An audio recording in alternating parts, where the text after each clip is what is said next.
All right. One day I'm gonna have to figure out a countdown or a pre-show. Got to figure out how to do it differently. I hate doing what everybody else does.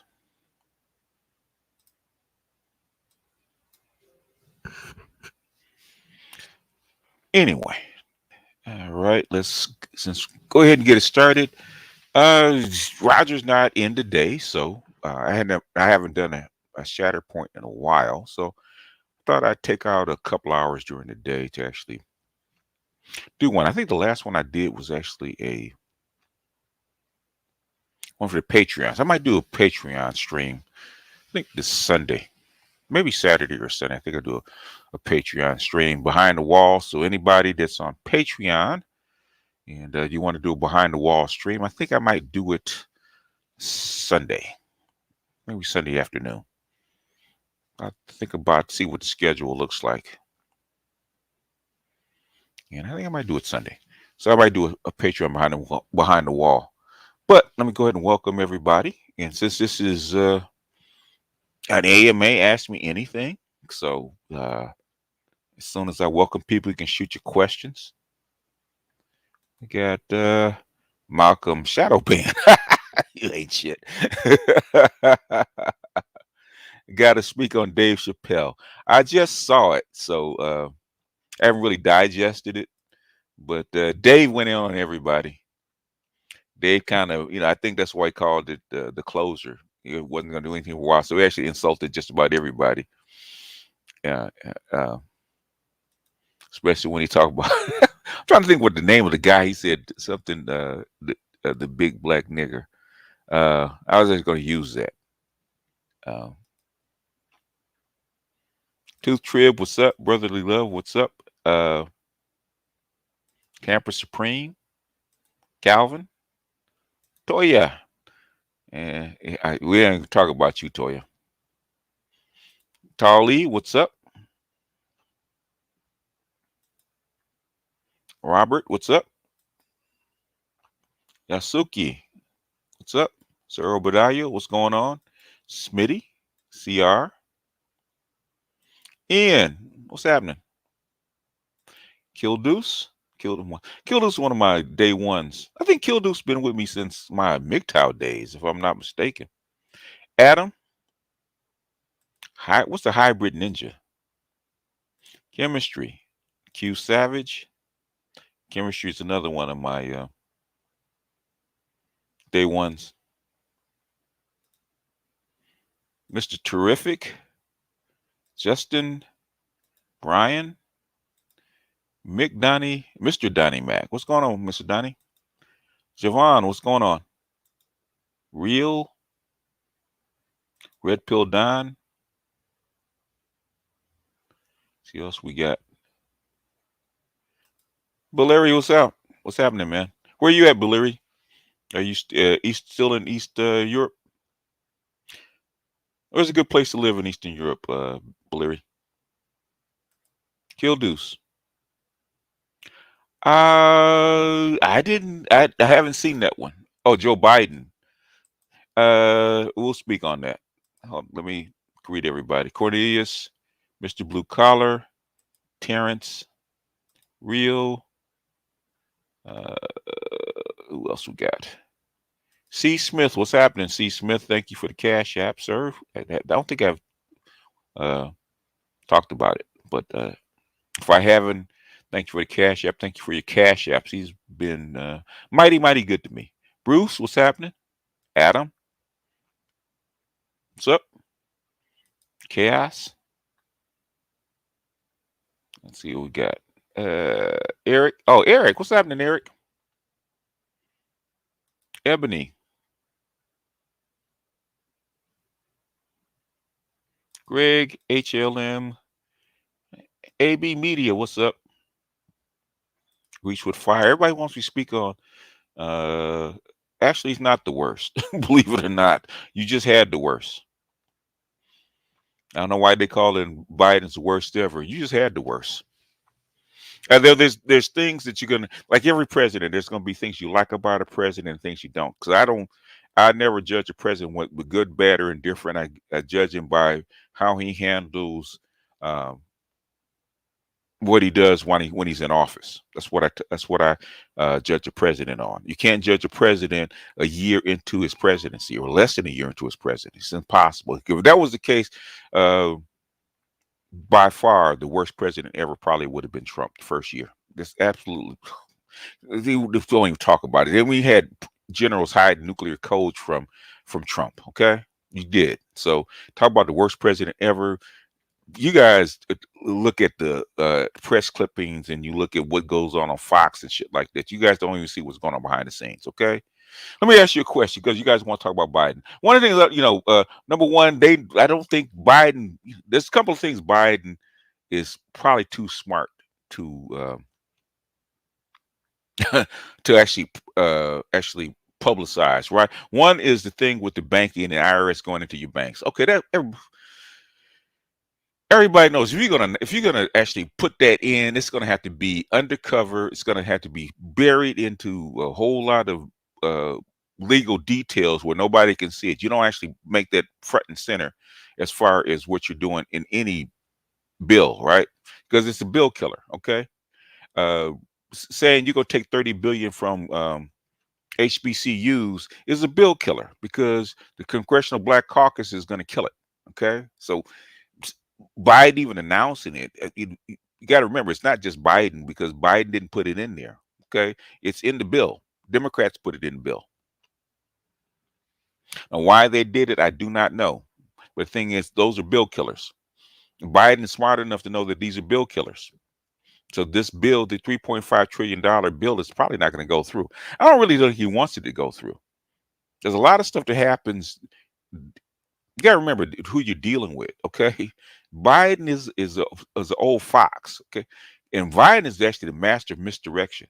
So what you see coming at you is not actually what's going on.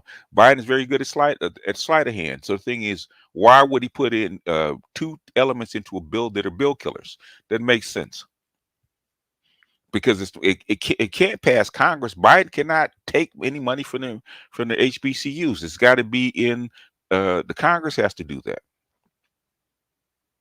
He can give a little money like Trump did. Trump gave a little money, but the thing is that the major funding for HBCUs or any colleges, any educational funding has to come from where? It has to come from Congress. It's got to come from Congress. Now, you're horrible. Oh, let me ask you a question, Hybrid Ninja. Let me ask you a question, man. You had a president that sat on the worst pandemic, worst plague, and the worst economy in 100 years. And the guy that follows him supposed to be the worst president. Really? Really? Will the Matrix 4 be any good? I don't know. Don't know till I see it. It can't be that bad because they've had like 20 years to think about it. So it should be decent.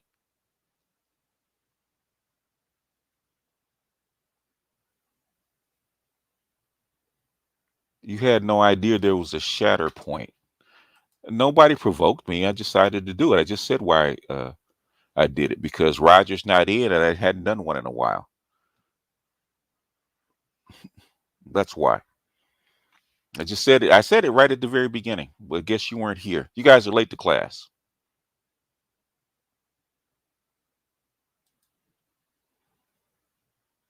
Yeah, I saw parts of it. I saw parts of it. I just sat in and actually typed in some questions because Dr. Johnson's panel was going on right after that. So I always try to show up for his. Who is Barry Washington Jr.? I don't know much about him, so I can't comment on something I don't know much about. If he was killed for talking to a man's wife, that happens all the time. It's not that big a deal to me because the dude's white. See, black folks do it all the time. That's not big. That's not that big a deal for me. Now, if he got off, he wasn't arrested, then yeah, I would say there's something wrong. But other than that, ready for takeoff and landing. And when I open it up, when I open it up. I'll open it up in about maybe 45 minutes because it's an AMA, so I want to take a few questions. That's bullshit, man. That's bullshit. The travel ban is worldwide. Last time I heard, Biden is not president of the whole world. Okay, and he didn't put on a travel ban. A lot of the travel bans inside the United States are state by state. He has no control over that.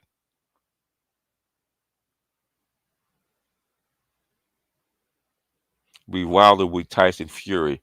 I don't follow AM. I don't follow the. I don't follow that. So I follow a little bit of boxing, but it's hard enough for me to follow just mainstream sports, much less little stuff like this. What is a shatter point? A shatter. You have to look it up. Actually, well, I'll do actually briefly because shatter point is actually it's actually a book by that's actually it's from Star Wars. Actually features Mace Windu and a brother called Force Windu, a good brother that committed suicide. That was one of my subs. Had a channel called ShatterPoint. So in honor of him, I actually call my short form live stream shatter points. If that answers your question. I don't know why. I don't know why that's a that big a deal, man. People ask all kind of silly questions, man. What difference does it make what I call it?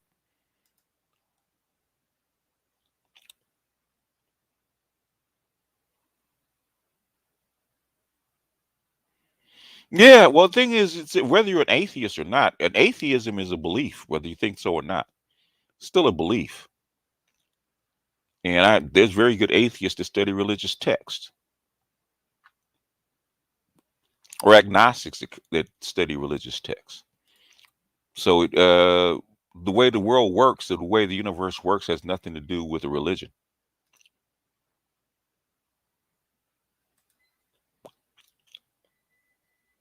Possible side effects. Eventually, what's going to happen if you don't increase the debt ceiling? Uh, United States can't pay its bills, and if it goes on long enough, then the dollar will crash, and you don't want that. Okay, if you think things is bad now, have the dollar crash and have the rest of the world go off the dollar, especially with our trade imbalance. That's an ugly scenario, sir. I don't know why you wouldn't. The thing is that that's ugly. Uh, the United States and our way of living is such as it is, even though we think it's diminished. Man, you don't want to see basically austerity measures. Okay, last time we had austerity measures was when we went off the dollar on off the gold system in 1971. Interest rates went from like 5% to like 20 within like 5 years. So if you want to see 20% interest rates, and you want to see a contraction of your economy, and if you want to see fuel long lines at the fuel pump, yeah, try that. Nobody wants to see that.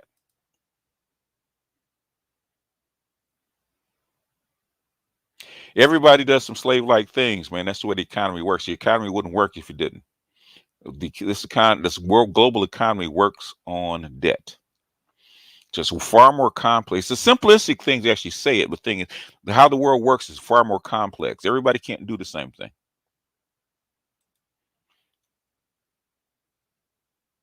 Yeah, Biden letting illegals in, except no, that's bullshit, man. There's plenty of Haitians that are in Texas. They just didn't announce it. You look at the ones that were deported. You didn't look at the ones at the Houston welcoming center that were actually went on to other places. A lot of those Haitians got in. Okay, is like I keep saying, you guys keep falling for the banana and tailpipe. But if Firebrand, if you really want to come up and debate this, man, you sure can. You sure can. If you want to debate it, you guys. I've seen it, and the cargo ships waiting to dock has something to do with there not being enough truck drivers, sir. But I said that months ago. I have no idea what happened to Facebook, man. I really don't. I don't think they've explained it. You guys that are you have to talk to the guys that are actually IT guys because I'm not. Maybe they have a better idea because I don't. What's going on, Calcico?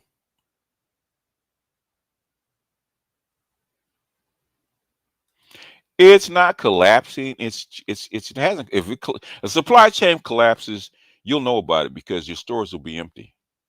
Okay, there's a supply chain collapse is something that everybody knows about because you see a whole bunch of empty shelves when you go to any store. You don't see that, so no, it's not collapsing. It's just it's got to be restarted because your economy got slowed down. But I said that a year ago that was going to get slowed down. When it gets restarted, a lot of a lot of people park their trucks. A lot of drivers left and went to do other stuff. Not really. Okay, people don't realize. Look at a non-debt based economy and see if you want to live in that country. Okay, go find out.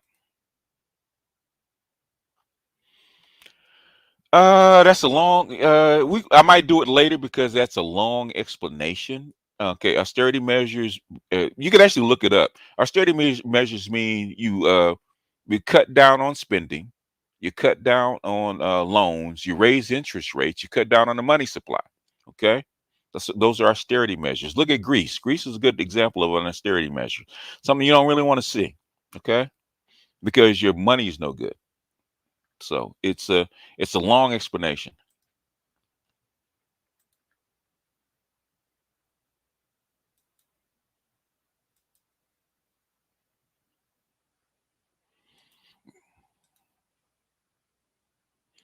Okay, you support FBA. I do too.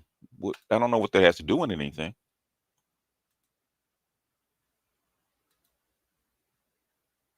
It's more than that. Okay. Sturdy measures is more than just social services. Way more than that. Uh, d- I could care less whether you believe it or not. Go look that shit up, man. Go look it up. In fact, I was just looking at an article talking about teen truck drivers. Okay, where is that motherfucker? Y'all, I'm not gonna cuss. Okay, I'm not gonna cuss today. All right, I'm not gonna cuss. I'm gonna be nice. I'm gonna be this ShatterPoint, and I'm gonna be nice. Chemistry, thank you for the cash app, sir. Eric, thank you for the cash app. Where did I see this shit? Who posted that? Uh, uh, uh, uh, uh, uh, uh, uh, uh, uh. Who posted it? I thought I saw it in my uh. What is it? Teen truck drivers. You guys are so free. I swear to God. I swear to God. I swear to God. You guys are, um, and you guys are. They always say, man, giving the information to the unwashed masses is an experiment. Okay. Teen truck drivers to the rescue in a video report. This week, a major news magazine looked at how teenagers are being trained to drive big rigs amid legislative push to allow drivers under 21 of age to operate interstate. Why the fuck do you think they're doing that? This report suggests that high school students are stepping into field seats as trucking companies struggle to find drivers. Let me enlarge that. Let me enlarge that for the people, for the dumb MFs in the back. Okay? Okay? Believe it now? Do you believe it now? Do you believe it now?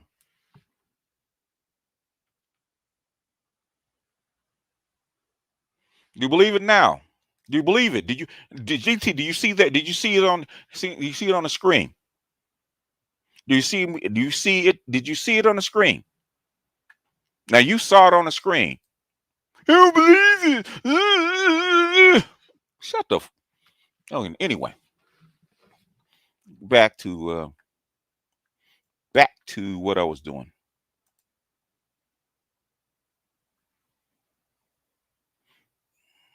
Hell no. Get off my go someplace else, man. Go sit your ass down. before I cuss you out. Before I cuss you out, don't you don't make me cuss you out, man. That's what you're gonna make me do. No, I ain't ignorant. He's being an asshole. That's all. Because I'm working, ain't no shortage of the truck drivers. The goddamn 70 containers backed up in California, in the port of Los Angeles. Why you think that is?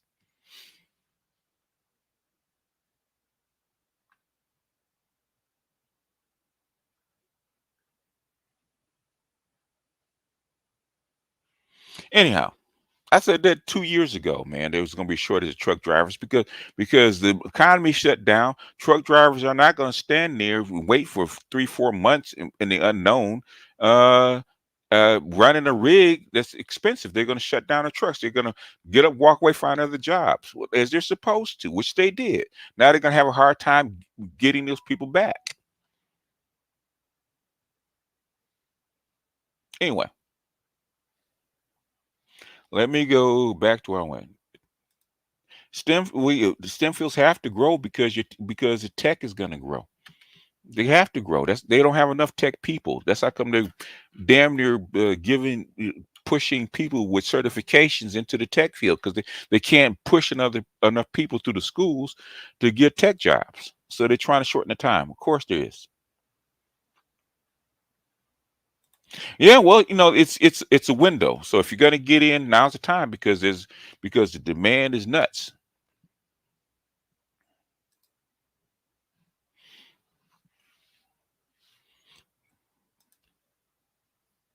Swear to God, man, you boot up you try to do a friendly um try to do a friendly stream, man. And something as simple is a shortage of truck drivers, which they've been talking about for a year. Someone, no, I don't believe it. Hmm, Jesus Christ. Anyway, Pandora papers, the shady dealing with. Oh yeah, that's common. Okay, all it is somebody basically running their mouths. They do that shit legally, man. Hell, your last president was helping them because he was doing it.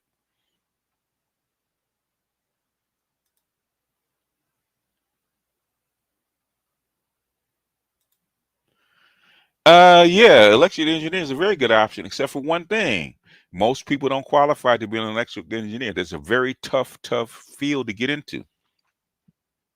You have less than 5% of people that can go into engineering. Less than 5%. It takes a long time, man, to train a freaking engineer. You just can't pull people off the street into electrical engineering. Most people, most people struggle with basic algebra. Okay, most people struggle with basic algebra. You need calculus. You need what at least 2 years of calculus to be an engineer. At least, probably three. Most people can't get past the math. Trust and believe. I'm a STEM guy. Well, it has to come to a balance. Either that or your economy is going to stop. So they're going to have to figure a way to fix that. Yeah, you see, everybody that can actually drive a truck is going to be in demand. I don't know if they will. We'll have to see. We see what kind of deal Facebook can actually cut with the feds. Much like Microsoft did. Microsoft actually cut a deal. That's how come Apple survived because Microsoft was actually in in antitrust court. So basically, Bill Gates dumped a whole lot of money into Apple to save them. That's like no other than that, Apple would have gone under like 20 years ago. What up, Ed? I'll be opening it up in about another 20 30 minutes. Right now, I'm just answering questions. Oh no, the math. Oh no, no, no. Trust and believe. Uh, People, you can't even do physics without calculus. Okay, most of the people can't get to most people. The first people wash out in first year calculus. Cannot do it. Physics is not that big a deal. as compared to calculus, man. That math is something serious. That math and that chemistry is something serious. A lot of people wash out. Physics is not that bad if your math is good.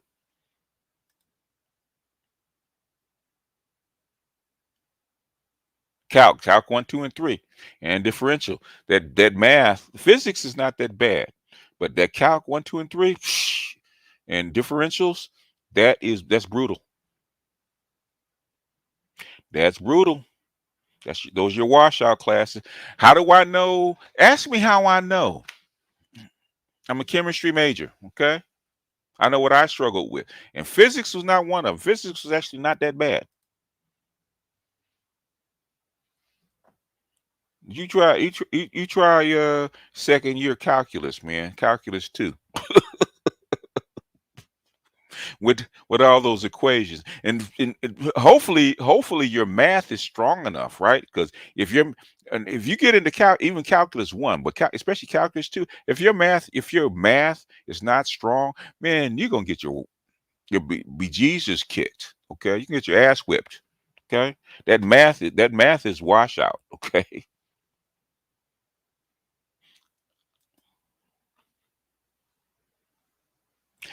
Then everybody can't do the work. Everybody, if people want people can. I know a whole lot of EEs that washed out, man. Most people cannot do the math, man. I tutored math. Most people cannot do that math. They can't wrap their mind around it. Calculus is not is not basic math. Okay, it takes a certain kind of mind to do calculus.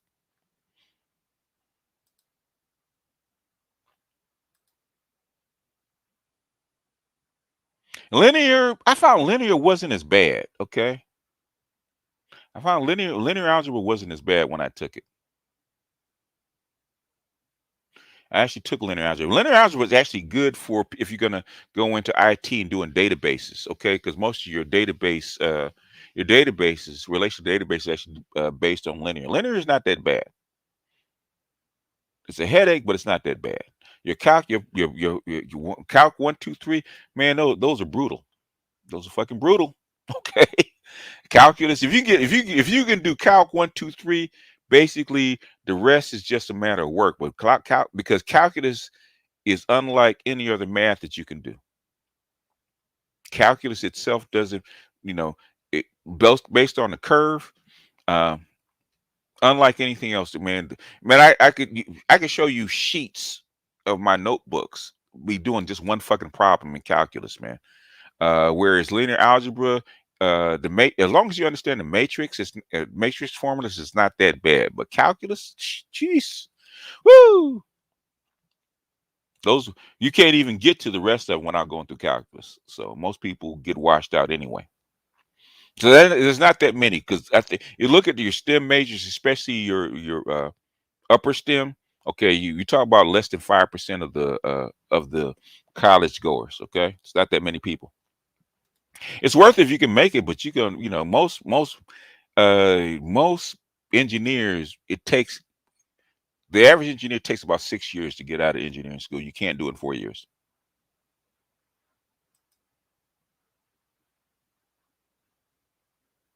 Yeah, integral. Man, Jesus, integrals is anyway. I don't even want to talk about it. It gives me the willies just talking about it. I made it through, but it wasn't easy.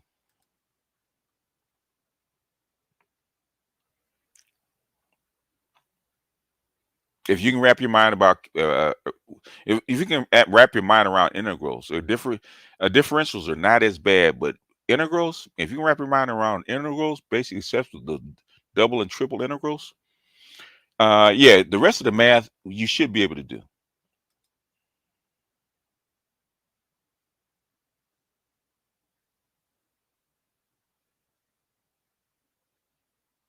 It doesn't matter. It doesn't matter how many videos you put up on. If they can't wrap their minds around it, then it doesn't matter. Just like there's only so many. So you have to have a particular kind of mind to wrap your mind around calculus. Everybody can't do it. Most people can't do it.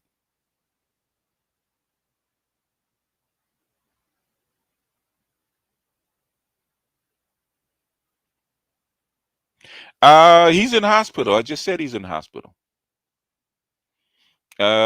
I just did a video on him. They actually posted that he's in hospital. His partner, um, uh, Devin, actually did it. He's not on vacation. Yes, he's very sick, really sick. So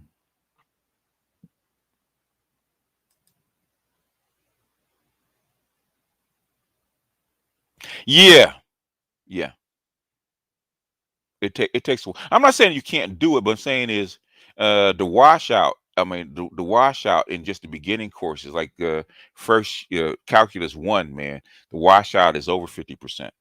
In fact, my calculus class, we started with 30. I think we ended with like maybe 10. And I think for calculus two, we might, I think we had maybe, I think the same 10, about 10 people. As you go up, it thins out as you go up.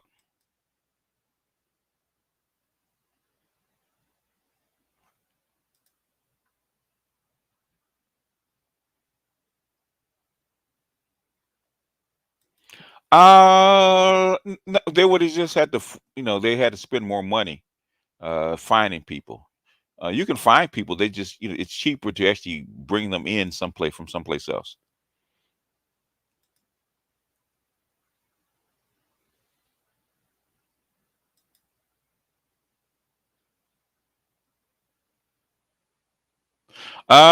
There's only it takes a certain kind of brain to wrap your. I've actually tutored math. Okay, I've tutored math, so it takes a particular kind of brain to wrap your mind around calculus. It's there for a reason. They want to see what kind of brain you have. That's how come it gets so thin as you do it. Everybody can't do it. Most people can't do it.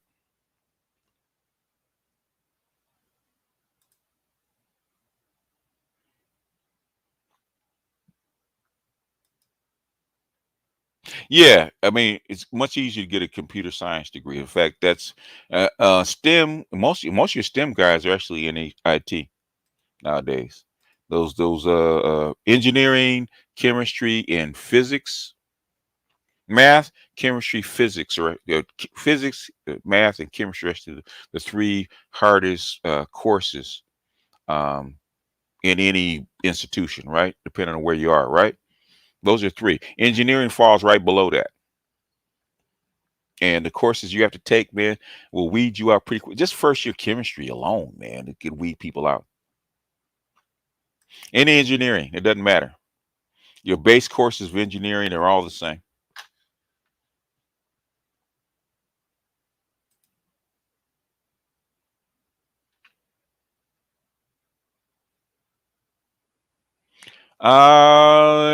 It's taxes. th- Actually, America doesn't pay, as many taxes. The thing is, what do you get for your taxes?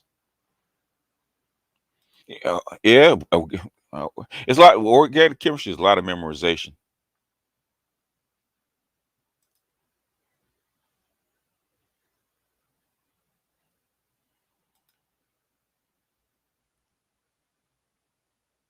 Yeah, yeah, because your course load. Yeah,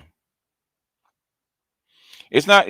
Math is of that. When you get past trig. Okay, trig. Because I had to go back and relearn trig again because of electrical. Okay, most of your electrical circuits are actually based on trig. But the thing is that um, they put these courses in there for engineering and STEM to actually weed people out.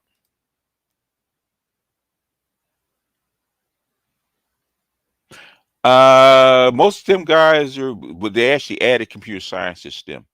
But most because computer science is much, much, much, much, much easier than the other portions of STEM. Much easier. I think biology may be above that, but STEM is much easier than the rest of that stuff. Okay, engineering is engineering. We're just talking about getting your first 2 years of engineering in.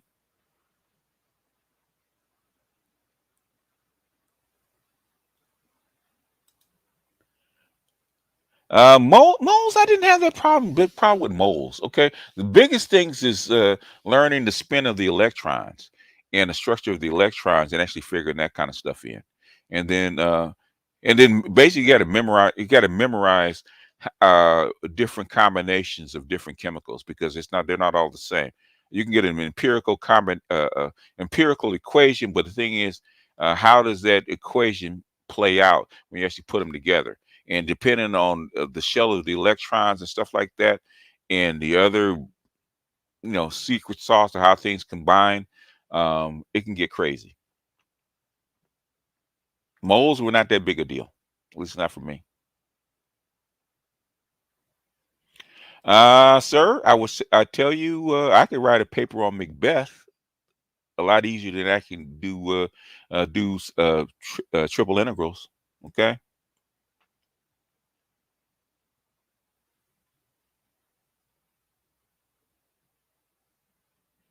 Yeah, they might. Well, Tesla, that's nothing. Tesla has a lot of government money, so them paying 137 million is nothing. I've heard about it. I heard about spies being caught.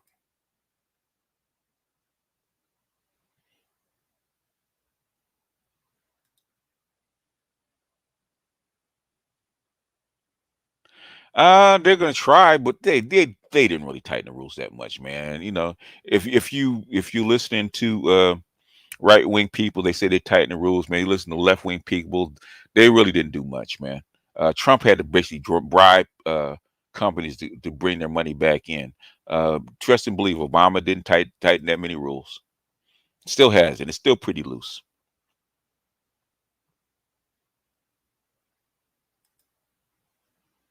Yeah, solution gas laws. Yeah, those aren't bad.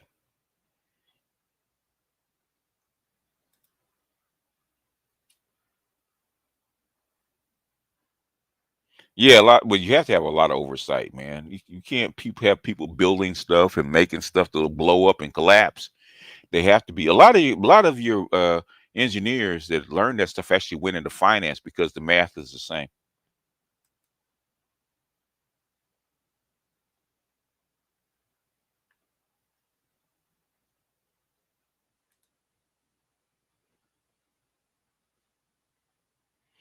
Well, they might be. So what? They're citizens just like everybody else. Spies have been in your college classroom. Okay, spies have been in your college classroom. I don't know why we got into talk about engineering. I guess it's BGS drift. Anyhow, but hey, it's AMA. Where else were we?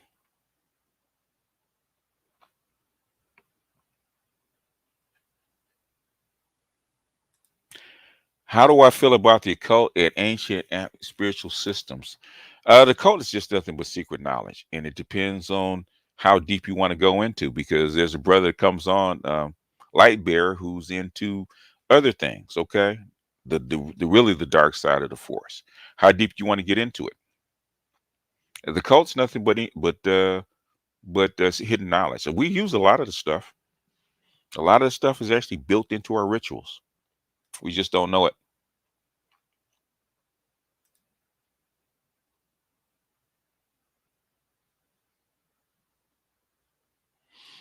Well, no, I just did it because Roger wasn't going on, and so I just decided to just pop up an impromptu. So it's not nothing scheduled. I might. I was thinking. I don't know. I was thinking I might do something scheduled once or twice a week. We'll see.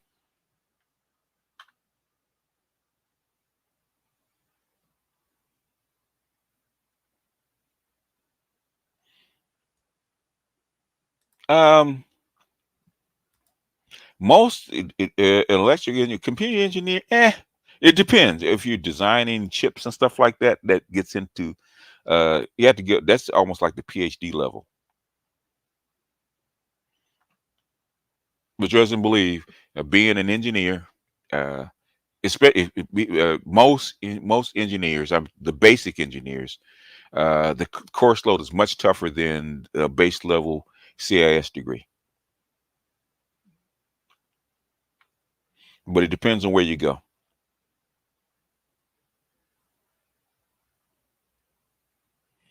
About the richer sex, I don't know. I don't know if if it's worth doing a series on it. But I might.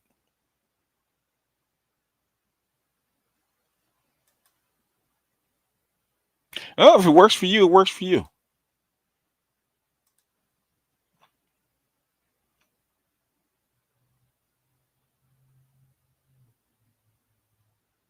Let's see. Da-da-da-da-da-da.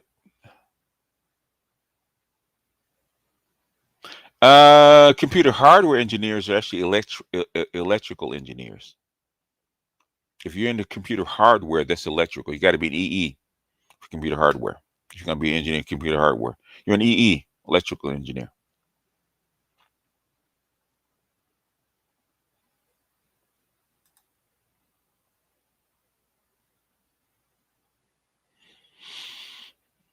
Most 100K guys do not have bank accounts overseas.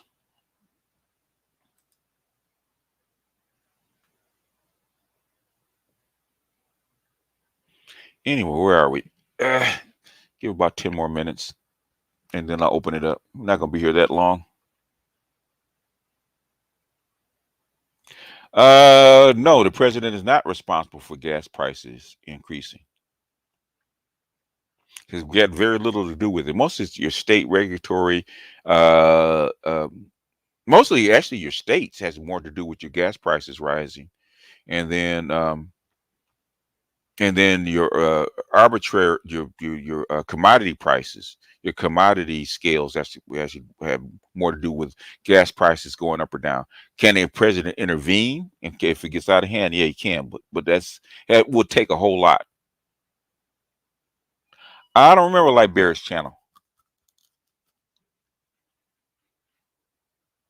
but he doesn't talk about what he does that much on his channel. He kind of keeps that under wraps because um, the stuff he's into, man, is not going to be that popular on YouTube. Let's put it that way.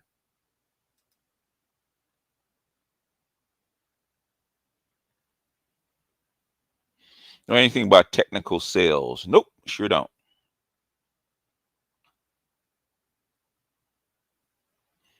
Yeah, you better. You better have a good grounding before you get into college. Trying to, man, it'll take you a whole bunch. It'll take you like 7 years to get through college to be an engineer if you don't have any background before you get there.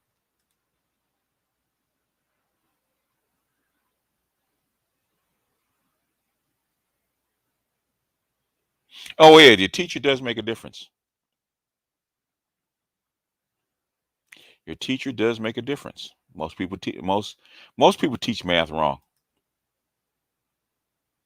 Yes, they did. Yes, they did. They did. They weren't didn't really steal them. Basically, Johnson and Nixon basically gave it to him. They didn't steal them. Basically, Johnson made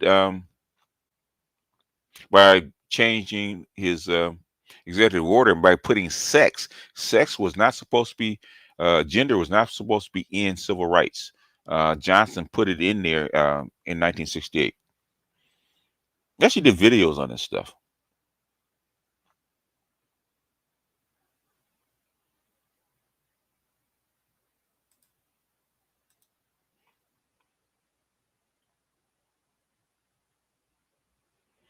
It always is. Okay. The thing is, you have to have background in it.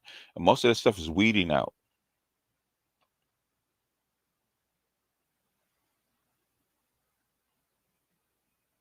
And it depends on your focus. If you focus on hardware, you got to be an EE.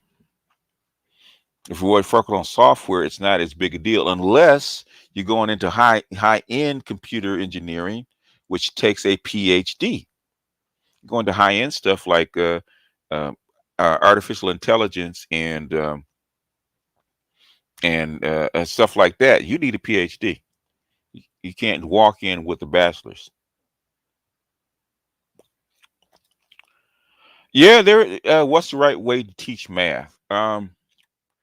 Most math teachers focus on problems instead of memorizing actually focusing on memorizing actual formulas and the definitions. Okay, uh, Math, math is basically a philosophy. You teach math from a philosophical standpoint.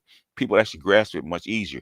Most teachers just throw the formulas at you, so the definitions that you give you kind of a format as you do the problems. It's about most teachers about problem solving instead of a philosophy. And if you read the beginning of the book, they said it's about the philosophy. It's not really about the problems. The problems come second. Most teachers actually flip flop that. That's why.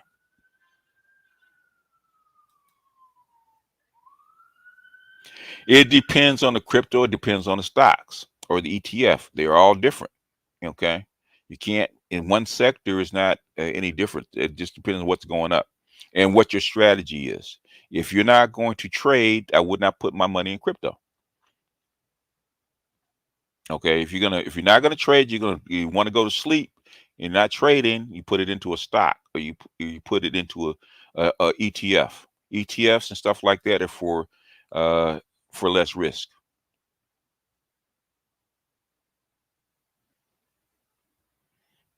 Man, this is years ago, man. This got to be 40 years ago, man. When I was in, it took 6 years for an engineer to come out of school. Took 6 years. The workload was just too tough.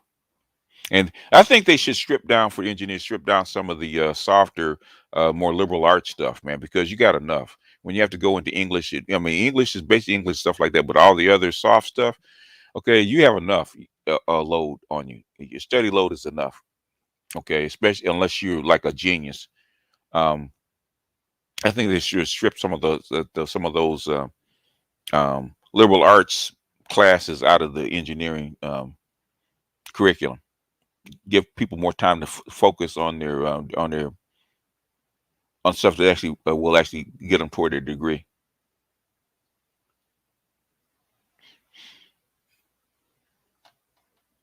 Children belong to the state is because let me ask you this, Silver Desperado. If you have a child, is a child an asset or a liability when a child is born?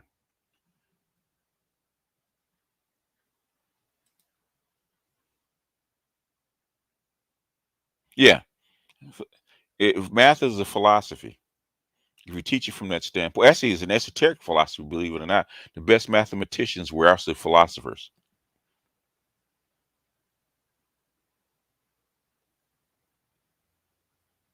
Yeah, that's the problem. Had all the other classes um, that actually took away a lot. Nah, you don't have kids, okay? Kids are actually a liability because they can't help you. They don't bring anything into the house, okay? If you talk about dollars and cents, you spend money on kids. Kids do not bring anything into the house. Kids do not start being an asset until they get past 18 years old, and probably till they get 21. By that time, they're on their own.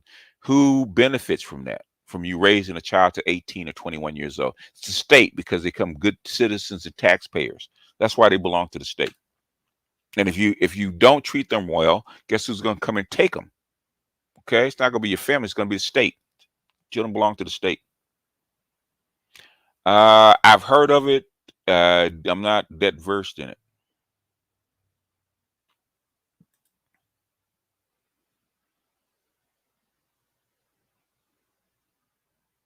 A child is an asset to the state, not to you as a parent. That's why they belong to the state. Yeah, get the likes up, people. Go ahead, hit the like. It doesn't hurt you to hit the like button. Yeah, in fact, I'm reading Leibniz and all those people. They were actually philosophers before they were actually mathematicians.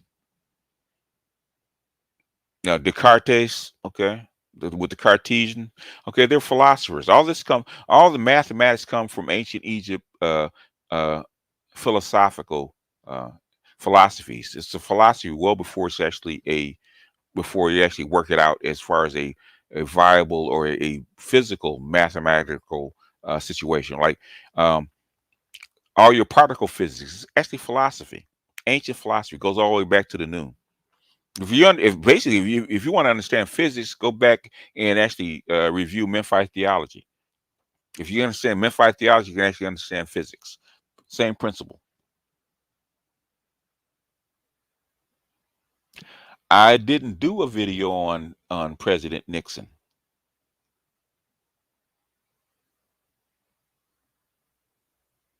I didn't do one. I did a video on, it's called Feminize America, okay? On why they took your jobs. That's what I did. I didn't do a video on Nixon. And then say Nixon did it. I said Johnson did it when he put sex into his actually put his sex into the whatchamacallit, into his executive order. Uh he the execution of equal opportunity or affirmative action is actually the purview of the president, right? Women were not supposed to be put, gender was not supposed to be specific into civil rights. Who put it in there? It was Johnson. Listen, you guys thinking, listen, we'll listen with your man ears, not with your woman ears.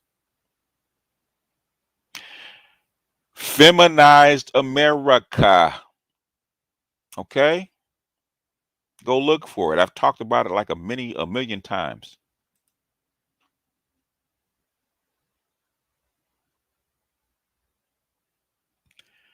I don't know if it's gonna affect you. It's gonna affect you, period. Okay. In fact, my brother was telling me that to enter any kind of business or restaurant, any kind of public place in California, in Los Angeles County, you're gonna have to have a vaccine shot. Okay. If LA is going to do it, California's going to do it, everybody's going to do it. It's going to affect your day-to-day life. This is the plan that they're on. I don't get, let me get this straight because I'm getting tired of this shit. I don't care if you take a vaccine shot. Don't give a shit. Don't give a shit. Let me go off for a second. Can I go off for a second? Can I go off for a second? Put a one if I can go off for a second. And then I'm going to open it up. Put a one if I can go off for a second.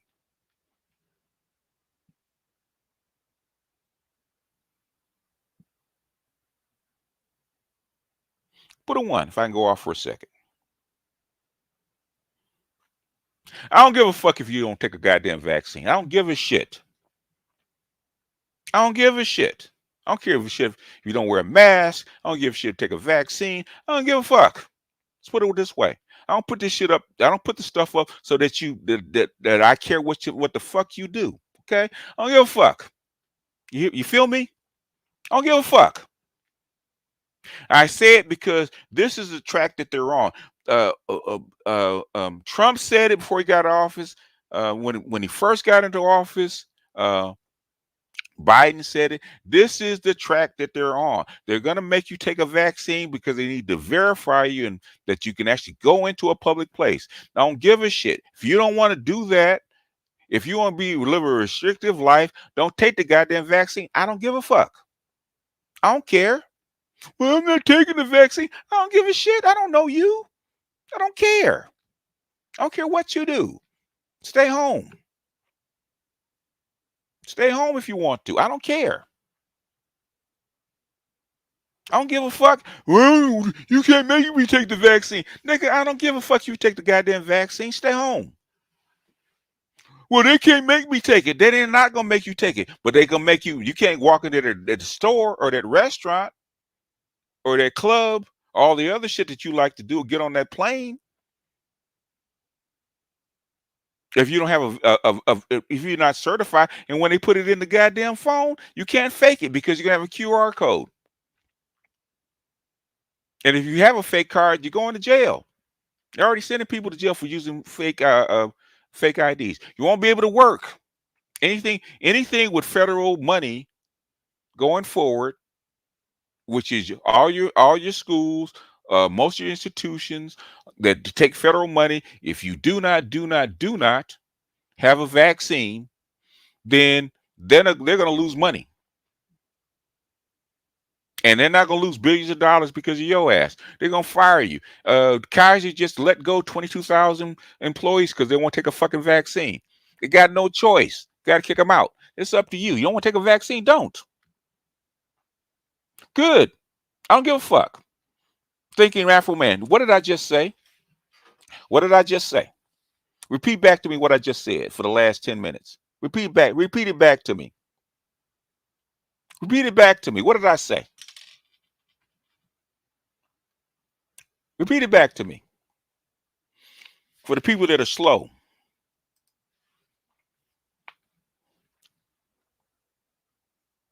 What did I just say?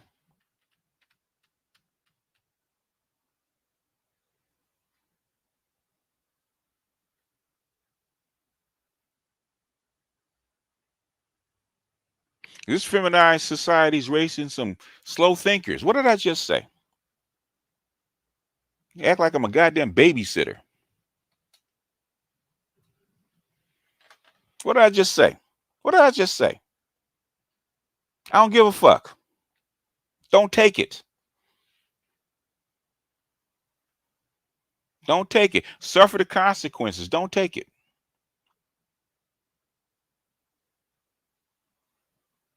Thank you.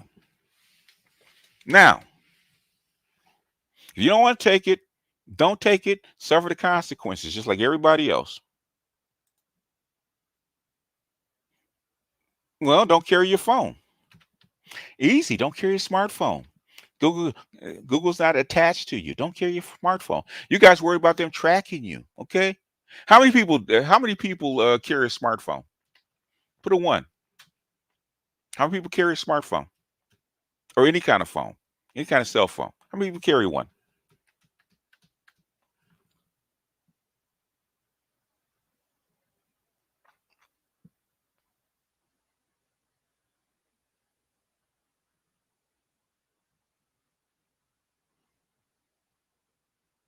Okay. See all them ones? How many people are? How many people don't want the government to track them? Put a two if you don't want the government to track you. Put a two if you don't want the government to track you.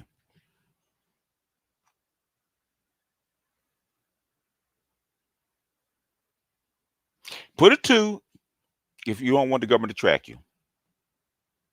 Okay. See how many twos would come up. I want to see. I want to see how many twos come up. I'm gonna wait. I should play music while we're waiting.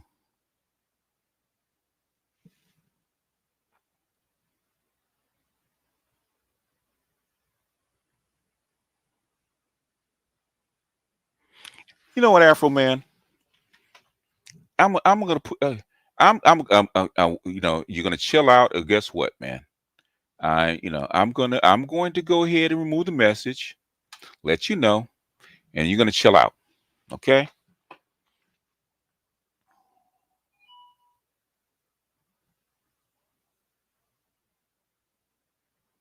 Okay. And see all these people that don't want the government to track you. Well, why are your dumb asses carrying a goddamn smartphone or a cell phone? You don't want the government to track you. That means you're done. That means I can't believe all you guys are dumb motherfuckers. Okay. You're voluntarily allowing the government to track you. Voluntarily. Are you guys dumb or what?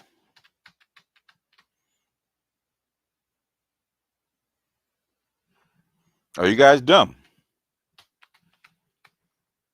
You're worried about nanotechnology in your vaccine. Why would the hell would they put nanotechnology in your fucking vaccine?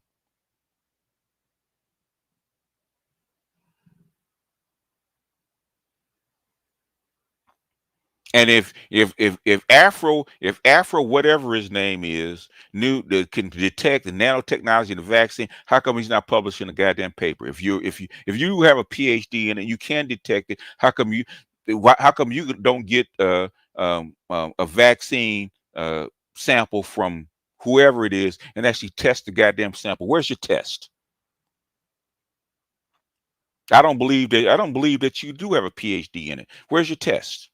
Because if that's the case, then you can test for it. Because somebody will get you a sample. That means you can test for it.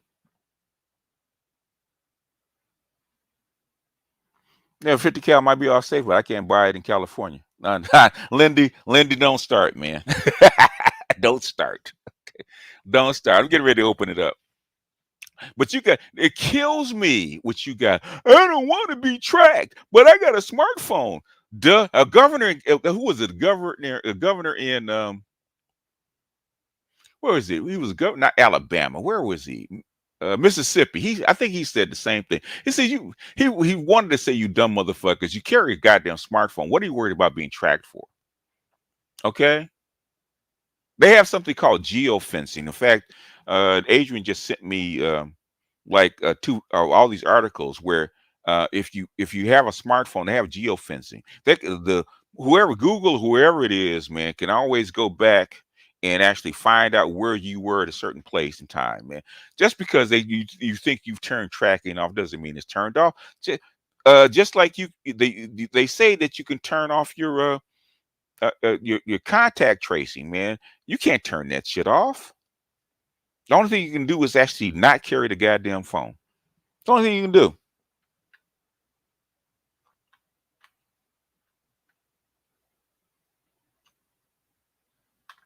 All you can do is go live someplace else. That's all you can really do. Okay. When they decide to do something, there's not much you can do except move.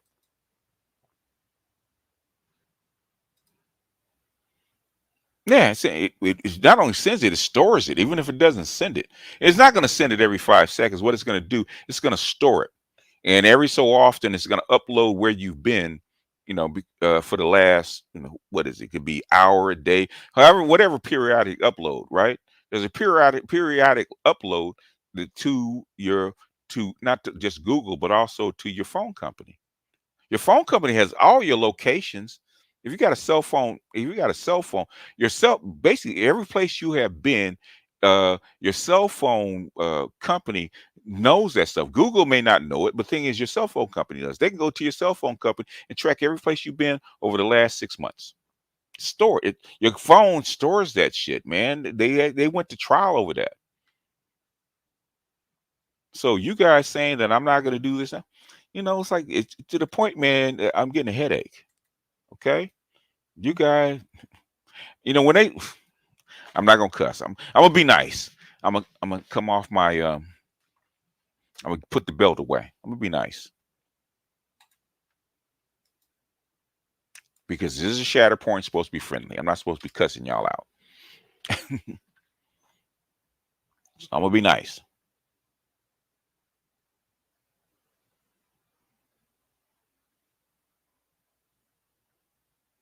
No, it's gonna store. It's gonna it doesn't send a signal, but it does send signals, but it's gonna store whatever it is. Okay, it's gonna store your location. It can't send, but it can receive. It's gonna because your GPS and all that kind of stuff is always on. Okay, you have a GPS inside the goddamn phone. It doesn't need to track you with the cell towers. Okay, a GPS and the satellite does all. The satellite, the phone will always receive information from the GPS satellite. It knows where you are, even on a plane. Okay, you can be in space. That phone can track you because of the GPS satellites.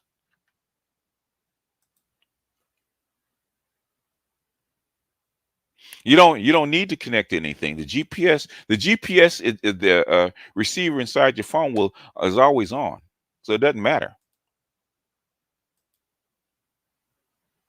Now the thing is that in the back, okay, say you go to some place like in the backwoods, right? You can actually store maps inside the phone, okay, and your GPS will still work without cell towers. You can actually store it store it inside your phone and be out in the middle of nowhere around where there's no towers around, and the GPS will still keep you on course until you where you are. So the phone stores GPS coordinates with your numbers inside the phone, regardless of whether it's on or off. Okay, GPS is always on.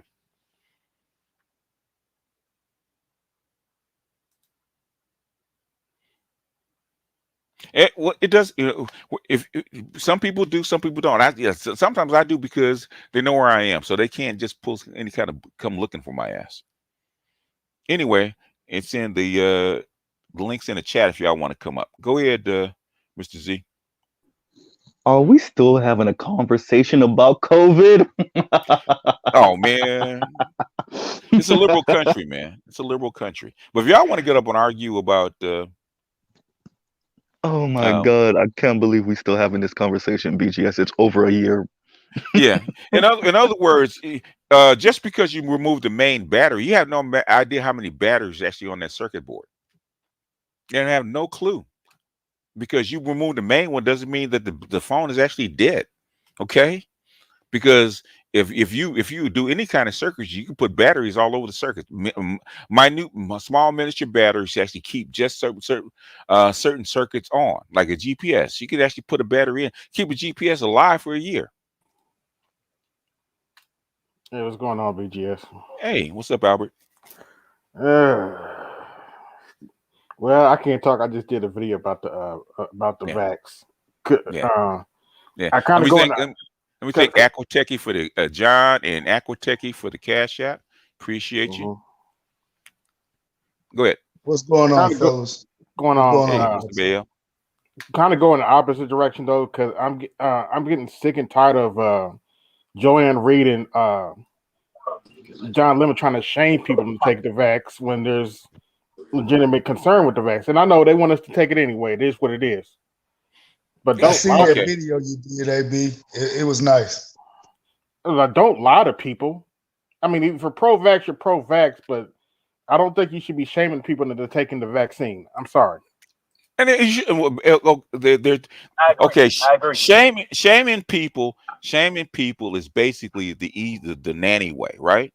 Yeah. Okay, shaming people, trying to coerce people to do it voluntarily, especially the nanny way. You don't want to see what the hard way is. When firing people, that's hard way. Okay, where you can't work. Okay, Yeah, that's then they crazy. I don't know give they're a gonna shit. stop doing it, but Them shaming you is like mommying you. Okay, please take the vaccine. You're gonna get sick, and you're gonna get other people sick, and blah blah blah blah blah blah. That's mommying you. When they said no, said you're fired if you don't get a vaccine by a certain date, and it's up to you. Or you can't come into this restaurant or come go to this store. Okay, when you can't go shopping at a grocery store because you ain't vaxxed, then shit's gonna get real. Okay, it ain't got real yet. Okay, if you got no noise in the background, mute yourself or talk. yeah, that ain't me. No, I don't know who it is. But anyway, go ahead. You guys go ahead and talk. I'm letting you guys up. I've talked for an hour, so I can calm down without cussing. No, Oh, you Mitch. slipped up a few times, BGS. Yep. Huh? AK No, slipped no. up a few times. It's What? okay, No, boss. I You can went kick off. up some I dust. We don't no, mind. Kick up I that went off. dust, boss. Yeah, kick up the dust, I man. went off. I keep Uh, telling people I'm an intellectual snob, okay? And I try to tamp it down as best I can, but sometimes Mhm. y'all just provoke that shit. Okay. So I said, I don't want to be tracked. I don't want to be tracked, but I carry a Okay, smartphone. give up your cell phone. You do I'm shit. literally on my phone listening to people talk about they don't want to be tracked, and I know most of them are on their phones. I'm like, Right. Hey, nigga. BJ. See, Hey, Like see, BJ. you know like they nigga, idiots. See, you nigga, know they just nigga. for you to say that just put you in the idiot category. You know you got a smartphone. You know they looking. You know they watching. Mark Zuckerberg Hey, and the team BJ. is on Wait, wait, you wait, Hold wait, wait, on, truth, hold on, wait, hold truth, on. wait, truth. every No, no, time. that's night. That's not truth. Oh, okay, my bad. He sounds Oh, just Go like ahead, truth. God finish damn, your that's thought. scary. Finish your Go ahead, thought. yo. Finish your thought, AL. So Yeah, so the you know, thing. and Oh, good. Night. they Finish your watching thought, this. AL. Boss, I remember in 79, 80, my granddaddy was watching 60 Minutes. And then after he got through what he said, man, they watching us through the TV, they watching through. I said, how you know this, granddaddy? He said, man, I was in the military, man. Everything y'all get in the military, get first and check it and try it. Man, Mhm. they've been watching us. mhm. Oh I've yeah, been gave Well, Edward that no Snowden shit. told us they, that. Not looking at they've us. been saying that, but it's not is it's some of it is true, but it's not as true as you think it is. Basically, I was watching, I forget it was called a burn notice, right, where the CIA spy is actually got burned and it gets stuck in Miami, right? And Mhm. he said the smartphone is the best spy device, tracking device ever invented, and people carry it around in Yeah, their pockets. Okay, yeah. go ahead, Knight. I want to ask you. So out of the like percentage wise of the people Mm-hmm. that you think are against the COVID vaccination, what Mm-hmm. percentage of those people you think are people concerned about tracking in the vaccines? What percentage of the people who are against the vaccine you think are concerned about that? I couldn't even begin to tell you, man. Most Can I you give would me an say estimate? I couldn't even begin to tell you because people have so many reasons why they don't want to take a vaccine. The people that worry about tracking is probably maybe the anti-vax, maybe 10%, So maybe. that means that the vast majority of the people who are against the vaccine, the whole tracking thing is not is an irrelevant issue to So most of what? them, correct? It's So so correct. so we're addressing that 10% versus what the 90% or the I, 80% why, has an why issue with. why am I addressing it? That's what Why I'm am I asking you. I'm curious. I'm curious of that. Can you tell because me? you had a motherfucker talking about nanobites in the goddamn vaccine. That's why I'm addressing it. I mean, you got people talk about flat Earths all the damn time too. I mean, I, should we and address those people too? I do address them when they come up. I've addressed them in the past. Well, I have a question for Knight then. Knight, okay, so BGS said 10%. What do you think the 90% concern is? The 90% concern would probably be that it was a rush vaccine. It was something. It's experimental medicine that we don't know the long-term effects of, and it's being forced on people. First this, next something else down the road. Who knows what it is down the road that they can Knight, force do on you you eat next. processed food? Wait, let me get it. Do Okay, you all right. eat processed food, Knight? Yeah, sure do. Okay, how long we been testing that? I don't know. You tell me. Very short term. It's not exactly. It's not even been a century. It's not even been 50 years for half your shit. It's not even been 2 Okay, years. and guess what? How long they been testing for COVID vaccine? How long they been testing COVID vaccine? COVID. Oh yeah, that's been less than a year. So And what? that's how exactly. So That's your what? food. That's Oh my yeah. point. So what? So So what? what? So what? We're Don't take ingesting don't shit that take has a test life of shorter don't than take that. it. So what was your point? My What was my point was point? that if something was gonna happen, it would have happened already. That's my point. Oh yeah, really. So Yeah. And by the way, I haven't taken the run vaccine down. too. No, By the no, way, no. Let's Knight. run down some of the stuff that's been happening with the COVID vaccine. Like what? Okay. Tell me about it. We had remember we had when the first vaccines were coming out across the world, you had people who were being sterilized from it, people who Where? had Bell palsy Where? from it, Where? you had people who had Where? huh? Where? How many? What you mean? How many? How we supposed to know? Well, Do you think there was a point? Do you think there was no, important no, numbers wait, like that? Oh boy, here we go. Where you getting your facts from, then, sir? There we go. I can feel the Getting the facts stupidity. from seeing it myself. I'm getting facts from You seeing it oh, myself. oh, no, how do you see it? You work for a hospital? Here's the No, issue. Here's the issue. Go ahead. No, go ahead. Go no, ahead. stop. Do you work for a hospital? No, I don't.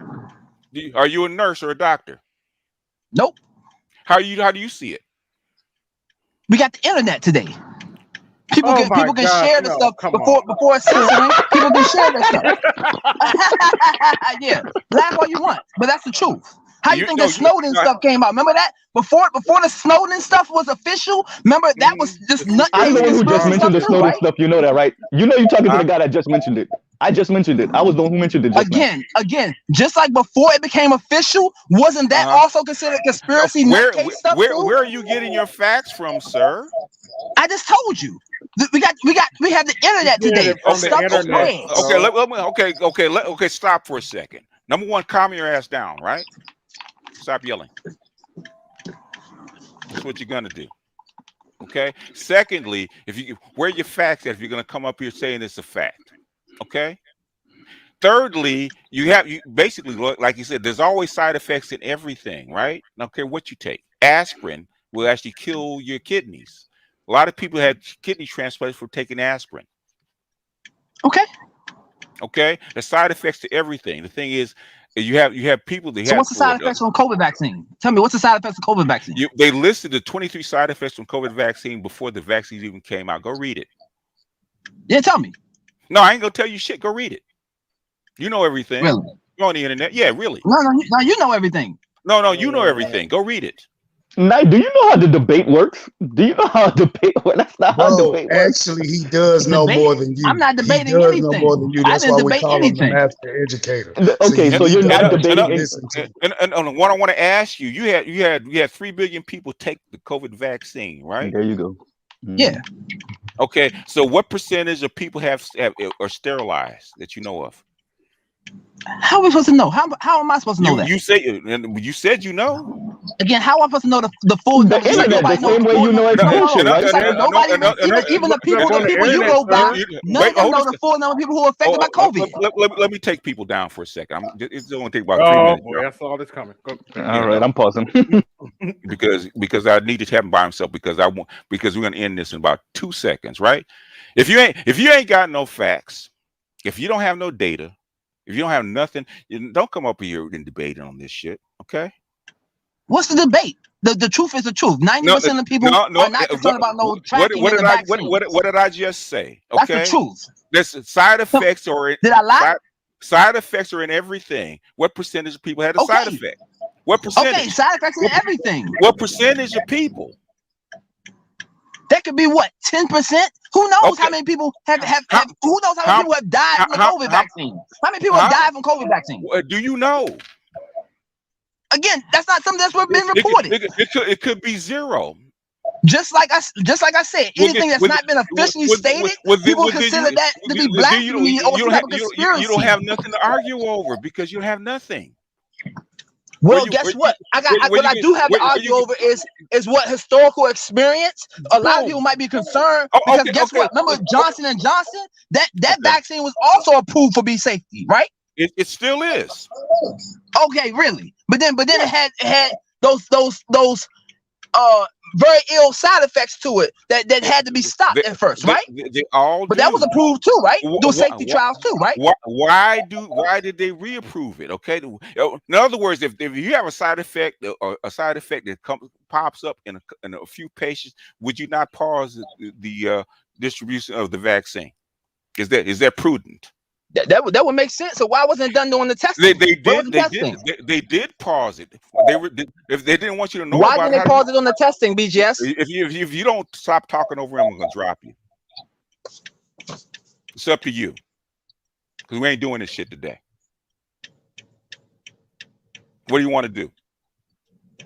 I just asked. Why did they test that before the vaccine came out? That's not the question that I asked you. What do you want to do? You want to talk over me or what? No, go ahead. Basically, number one, you come in, you don't have no facts, right? You don't have no data, you don't have no paperwork, right? You come in is asking fucking questions, right? There's side effects to everything. Okay, what percentage? The reason that you have an experimental vaccine is because they release something that they don't have a cure to or a vaccine to, and they never have, right? The only way to actually create a vaccine of this caliber for this particular kind of bug is experimental. All the vaccines are experimental. All vaccines are experimental when they first came out. All of them. Okay? And that doesn't make all of them safe. It doesn't matter. The vaccines are rarely safe when they first come out. Your medicines are rarely safe when they first came out. They actually get better. So why you have an issue with people being concerned about it then? I don't care about you being concerned about it. What did I say in the beginning? I don't give a shit.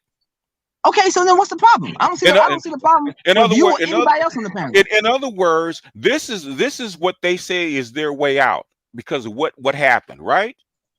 Whose way out? Whose way out? Who do you think? No, I'm trying to figure out the context. Who are you referring to? Don't ask me no dumbass question. Who do you think is actually pushing this? You mean who's pushing for against the vaccine or pushing for the vaccine? Pushing for the vaccine. Who's pushing this? We have the Bill Gates. No, he's one of them. No. The federal government. With the World Health Organization, they're not pushing for that vaccine. Everybody's not on the World Health Organization. Who's pushing? But we seen major pushes from them in the black community. Who's pushing this? Who's passing the legislation? Who's pushing this? Well, Biden, he's one of them. Trump did before. Your government is pushing this, right? Okay, yeah, Trump, Biden, same thing. This is their way out because they need to certify you to go back to work. I've said that. Okay, I told you that 1.5 years ago. Fat meat's not greasy. You have a choice: either take the fucking vaccine or don't. Okay, I don't care. Now, I'm gonna drop you down. Bring other people up. All right. Sorry about that. People that drop off. I told you, you're wrong, Daddy. No, I just wanted to ask him. So, what's the goal? It's the same thing I asked the other brother last time we had this conversation. BGS. All right, you don't want to take the vaccine. Do you not want other people to not take it? Like BGS, I haven't taken the vaccine, but I'm not evangelizing about not taking it. You know what I'm saying? I'm like, What's did they give you a date to take the vaccine for your job? no, not yet. But when they do, I'm gonna have to take it. I hope Yeah. they don't, because I work local government, so I'm not gonna have a choice when they say it. So yeah, but as long as they don't, wee. So yeah, but yeah, I don't get it. What's about this evangelizing being anti-vax? That shit's weird to me. If you don't want to take it, don't take it. Don't take it. I tell you, that's what I said. What did I just say, man? I don't want to argue about the vaccine. I told them, what did I say? I don't give a shit. They still want to argue. Don't take That's the some motherfucker. You weird don't want to shit, take bro. it. You don't think it's good for your health. Don't take the shit. Okay. If you don't debate with me, I'm not making you take the goddamn vaccine. Maybe they need to talk to Charles BGS, because remember when Charles caught that shit, he was down. It doesn't He was matter. down. Yeah. It doesn't matter. It don't matter. It don't matter. You're gonna have to take it. It doesn't matter. Yeah. Okay, it doesn't matter. Now, Well, Night so Honor, they you can stay feeling. back there, man. If you want to put in the chat, you're gonna calm your ass down. You can come back up. But I'm not gonna sit up and scream about you about taking the goddamn vaccine. I don't care. If you're gonna come up here and argue the point, you got to come up with data. Okay, can't come up with your goddamn feelings and your nuts. Okay, you want to argue the fact. BGS J Gammon in the comments said it's been politicized from the very beginning, and he's right. They turned this into a political argument. This is not really about the vaccine, though. I mean, you know that, but yeah, this is. But people sound crazy to me. It doesn't matter. I don't care about your feelings. Okay. Yeah. Now November 4th, I will not be able to go into a store without a vaccine. Okay. They're gonna check. Okay. And Ghana's not on the WHO. Jay Bone said he tried to work in the restaurant without a vax. They stopped his ass with the M16. You can't go in here. Not the M16. Yes. Pop your ass. Okay. The thing is, they're going to roll this stuff out. And Biden said it. He said it in September. He said that my patience is running out. And by next year, everybody's probably going to have to be vaxxed. They're actually, what I don't agree with is pushing it for people that are under 12. I don't like that. But yeah, I don't agree with that. LA City schools, in about a year, every kids 5 and up will have to be vaccinated in Los Angeles. Period. Shout out to all of you black people that think you're young, white, and 21. For those of y'all that don't know that term, when white kids turn 21, you can't tell them shit because now they can do whatever they want to do. Y'all think y'all that same thing. Niggas think they the same. That one. Yeah, exactly. We don't need your answer, Knight. I want to let you all answer shit because you're rude. Okay, you're rude, hollering over people, and you're emotional. Go back and research the shit. You asking me about stuff that you should know. You bring up shit about side effects and stuff like that. I said, okay, how many? Where's your paperwork? Where's your papers? I don't have any. Get the fuck out of here. Anyway, y'all can jump in. I already got my laughters in. You gave me my 5 chuckles. I'm done. Yeah. Yeah, Mitch folded on the debt ceiling. Okay, you know what? The Golden Child 12. Okay, go ahead. Go ahead and and go ahead and kill yourself. I think somebody already got him. Okay. Go, Professor. Don't even play with him. Go ahead and boot him. Man, this shit is political. I'm not pushing anything. I'm not pushing shit. Well, like Jay Gammon said, this shit was politicized from the beginning, and that's what people are really fighting. But I mean, just don't take it until you don't have a choice. When your job tells you don't have a choice, then don't take it. I mean, then take it. Yeah. Mm-hmm. I mean, I tell people I don't give a shit, and they still come up arguing. I don't care. Okay. I'm sorry. Go argue with your governors. Go argue with your president. Don't argue with me. I don't give a shit. People don't got the balls. I'm sorry, BGS. I just read that comment that dude tried to put in. That's hilarious. NCAA. I wish they would pay me to push it. I actually I wouldn't be on there arguing with you, Negroes. Right. Tonight on the BGS hour, why you should take the vaccine. No, I should take the vaccine. Right. We have our expert, Doctor. You bring in Dr. Dunbar. Dr. Dunbar, and why you Dr. should Goodbar. take the right. Not the good bar here. Also known as Dr. Goodbar. Why you should take the vaccine? Go ahead, Dr. Goodbar. I'll give Nicole $1,000 to come up and Right. talk. Right. Yeah. Nicole, do you actually believe there's nanobites inside the vaccine? No, BGS. Actually, we actually tested it. We actually brought in a sample and tested it. There are no nanobites in the vaccine. And now from a commercial break from our sponsor, the U.S. government. Right. A word from your president. Biden pops up, Trump pops up and says, BTS, you're doing such a great job. Doing such a fine Trump says, job. that's my Negro right there. That's my Negro friend right there. Negro right there. Yeah. Yeah. That's I'm sorry for clowning y'all, but geez. He gonna say that's my boy. By the way, since y'all mentioned Trump, he came out and said the vaccine's safe. Take the vaccine and got booed on stage. So did Trump? Yes, Trump did say the vaccine was safe. Yeah, no, this is after election and everything. He did a rally, I think, a few months ago. He's the one that paid. He's the one. Trump is actually one. He's the one that actually initiated this and set you on this course. Okay. Mm-hmm. Trump actually Trump actually the one that actually signed off on the gain of function. Okay. Warp speed. The warp speed. All that stuff was actually signed in by Trump. All Biden crazy. doing. All Biden. No new president wants to come in with this goddamn headache, man. With the middle of a coronavirus pandemic, a bad economy, and trying to force vaccines on people that don't want them. That's a recipe for having a rough presidency. Nobody wants that shit, man. Mm-hmm. BGS, maybe you need to play the tapes of China. Remember in the beginning of COVID when they were snatching people out of their damn apartments and shit and throwing them in trucks? Yeah. Maybe you need to play them shit because people really think, oh, the U.S. government's forcing me. No, but shit, you haven't seen force yet. You haven't seen force yet. Didn't they block off that whole city when that worked out? China though? Yeah. How can you compare the U.S. to China when this is supposed to be Easy. democracy, a republic democracy? No, you make a really good point. What I'm saying is the U.S. government is not forcing you. That's my point.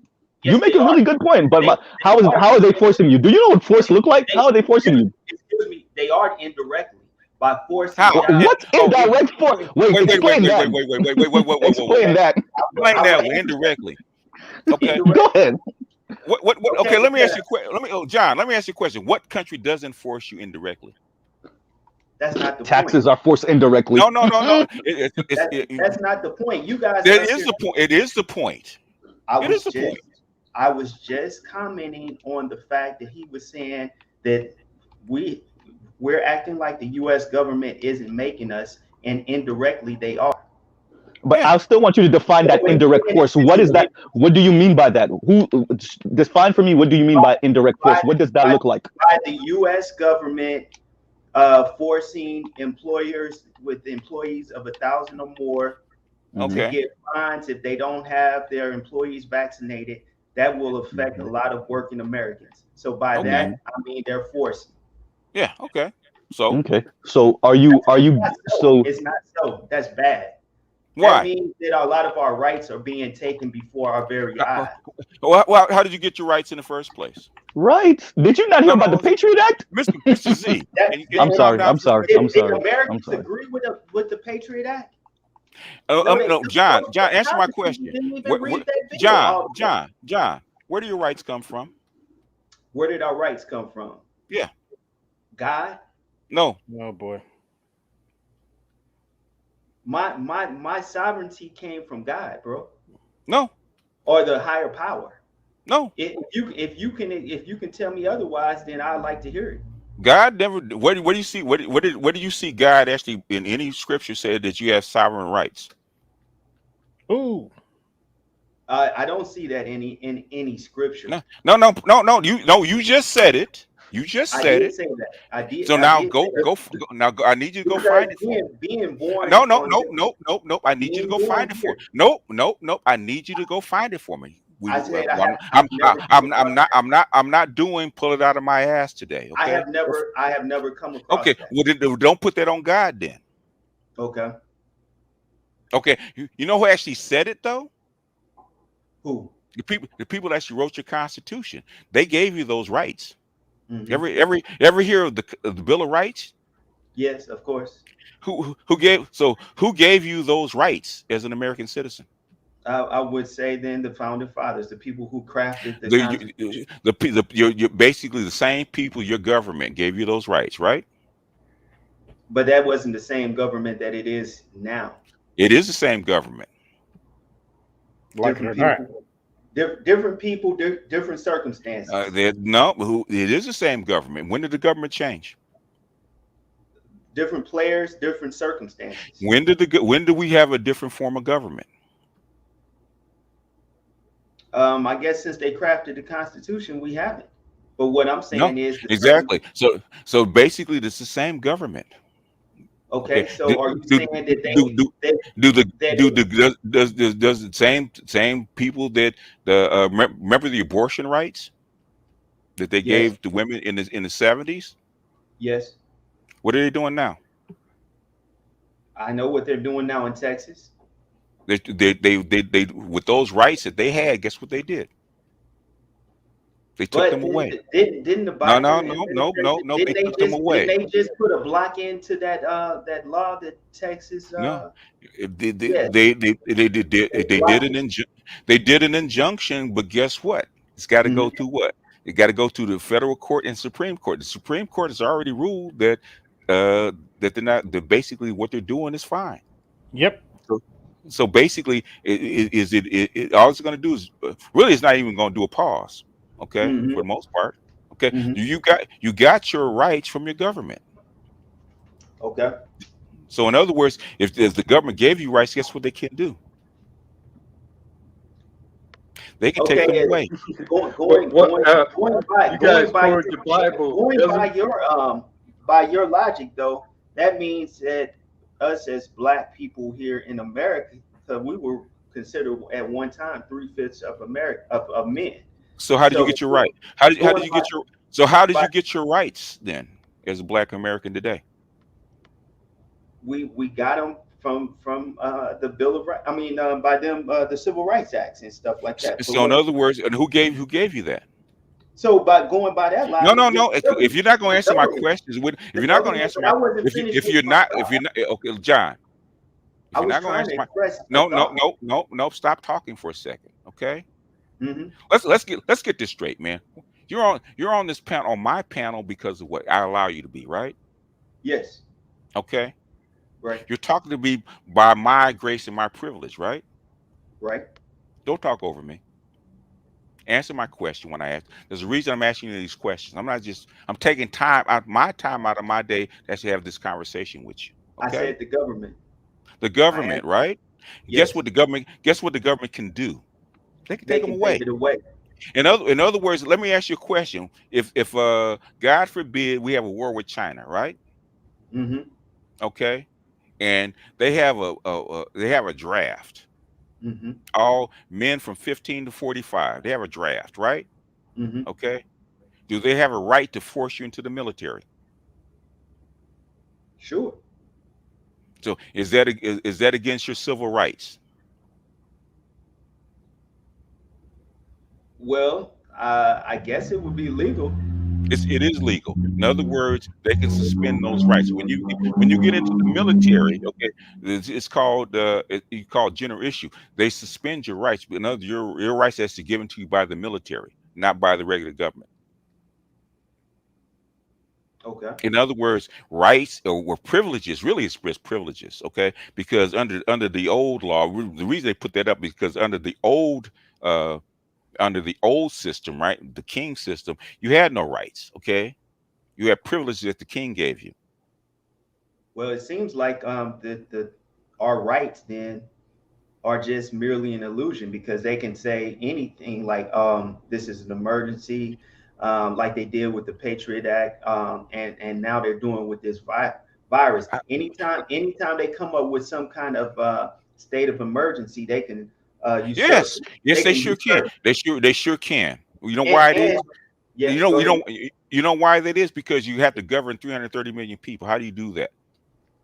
Well, Unless you restrict, unless you restrict rights. Okay, you have to restrict rights. And I get that, and I see now, which I had been seeing for a while, that basically, if people don't understand what the world is doing, is before they pull the rug from under our feet, they will make sure that everybody on this earth takes What does this that mean? vaccine. What does it mean? Pull the rug from under your feet?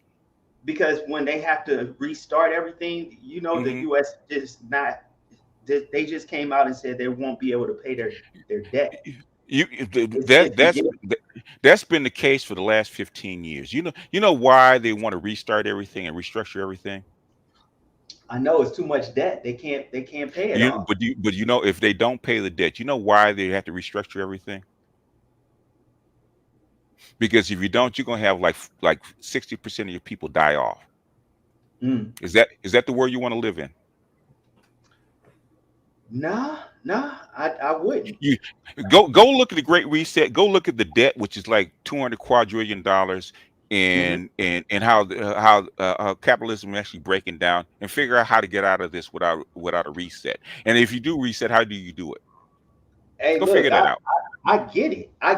No, you don't get it. You don't get it because you're talking about it. Okay. No, I get it, but I don't like the fact that Okay, go ahead, man. Go ahead. I'll give you 2 minutes. Go ahead. I just don't like the fact that I'm doing good financially. Now the whole system is crumbling, and America will be down where the rest of the world is from when they do this reset.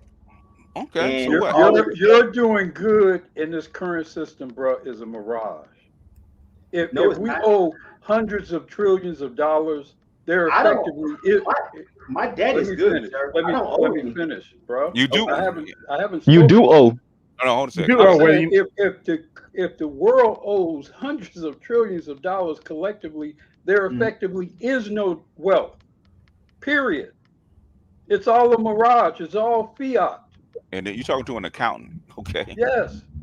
It's all just moving. It's just all shuffling paper. Okay. It's all shuffling paper around until the edifice, the mirage, collapses onto itself. And anything you have, anything you think you have in terms of wealth, in terms of property, the value of it will disappear like that. And I know that. That's what's happening. So what are you talking about when you say you're doing well? You're not doing well. None of us are doing well if we collectively owe quadrillions of dollars. I didn't borrow all of it. Don't matter what you did, bro. It don't matter what you did as a individual. Hold on. Let him talk. It does not matter what decision you made as an individual. You're plugged into the system.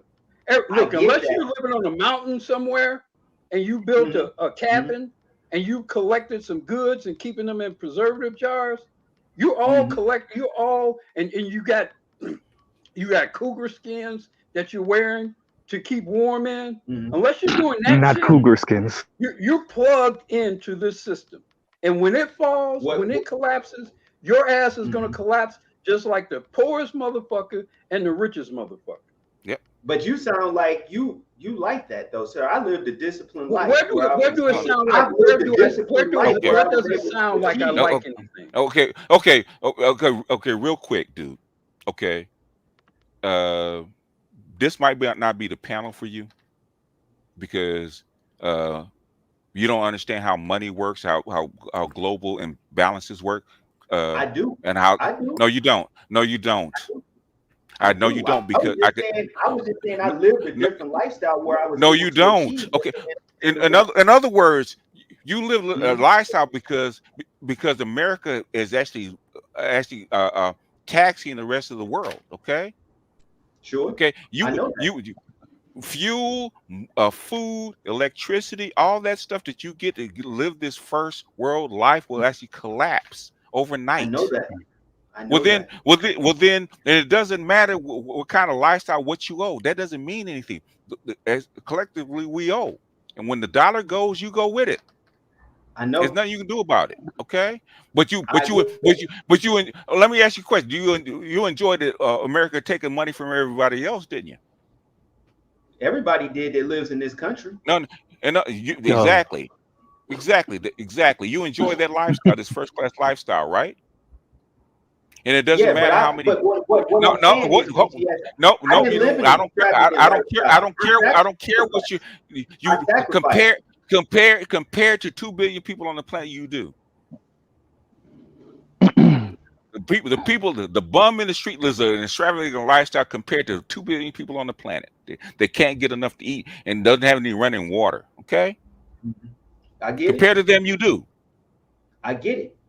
Well, then there's nothing to argue about. Okay. When it's over, it's over. What I'm saying to you is, I didn't live an extravagant American lifestyle. I sacrificed. It doesn't matter. You lived an American lifestyle. Period. What? In other words, repeat what I just said to you because you didn't hear me, right? You didn't hear me. I did. What did I say? What did I say? What did I say? You said basically because of the way that we have the bum on the street in America, on the street in America, people like that. Compared to who? Lifestyle compared to the rest of the world. You know where the money. In other words, those people have to be there in that space for you to live the lifestyle that you live. I get it. That's how capitalism works. And so in other words, and that's so when it doesn't work, guess what's going to happen to you? It doesn't matter that you live a frugal lifestyle because you really don't. Okay, you don't. I can't tell you the last time I went on a vacation. It doesn't matter. Do you live in a house? Do you live in a house? Yeah. You have running water. Do you have running water? I do. You have electricity. Yes. You're on the internet. I got solar panels. Huh? You're on the internet. Oh boy. Yeah. Of course. Okay. You live in an extravagant lifestyle because of the system that you live in. Do you kill everything you eat? Do you grow and kill everything you eat? But I have the ability to. I know how to dress. Okay. All right. Okay. No, 30 seconds, man, and wrap it up. We're not gonna go through this. I actually have a question for him. It's pretty simple. It's not going to be an antagonistic question. Real quick, do you think that you could describe something without advocating for it? Can I describe something without advocating for it? Sure. Yeah. Okay. The reason why I asked you that question is because when Black Uru was speaking and he was describing the system we lived in, you told him it sounds like he likes it. No, he was just describing it. You can describe something without advocating for it by your own words, per your own words. And the two statements I want to make is one, Black Uru is a CPA. I don't know if you understand how serious that is and like how much he understands money management compared to the rest of us. I understand. And the second comment I wanted to make real quick to move out of everybody's way, real quick. This is the height of individuality. If you want to know why Mr. Z sound the way he sound all the time when we talk about systems and environment, it's because this brother right here is an example of what happens when you're so individualistic, it makes you myopic. You can't even see out the side of your face. There's no peripheral, and I'll pause right there. I'll move out of your way. 30, okay, John, you got 30 seconds. We're actually gonna move on. Okay. Okay. It's taking way too long about bullshit. We talk about bullshit. Okay. Go ahead. 30 seconds. Okay. My thing is, I think that this whole pandemic has always been about the vaccine. And it's something in that vaccine that's going to cause something further down the line to be implemented. And that's all I have to say. Okay. All right. Hey, can I ask John something? No, you cannot. Yeah, please let us move on, bro. Good day to you, sir. Good day to you, sir. No, you cannot. I guess why I gave him 30 seconds. Okay, we're gonna move on. Anybody else? Jump in. Yeah, hello, Mr. Beaches. How are you? He heard a black man, Brian. Snake man, what's up? No, because a lot of people want to do this one-on-one individually, right? Because because let me just be blunt. Most of y'all don't know what the fuck you guys are talking about. Okay. At any point, a bank can actually go broke, and this whole thing will collapse. And like 40% of the people will die within like 6 months. Okay. All it takes is one bad bank run. Just one, for this whole thing to collapse. You guys don't know what kind of knife edge that you're on. But anyway, so what? So why next? do people hate like? Why do people hate like the system that China has or Korea or something like North Korea? Why do people hate if they want the government to take care of everything? Why don't you just support a dictatorship government? You want to know the answer? You want to know the answer? Yeah, I want to know that. Because you've been taught and socialized in the system to think that it's the best. That's why.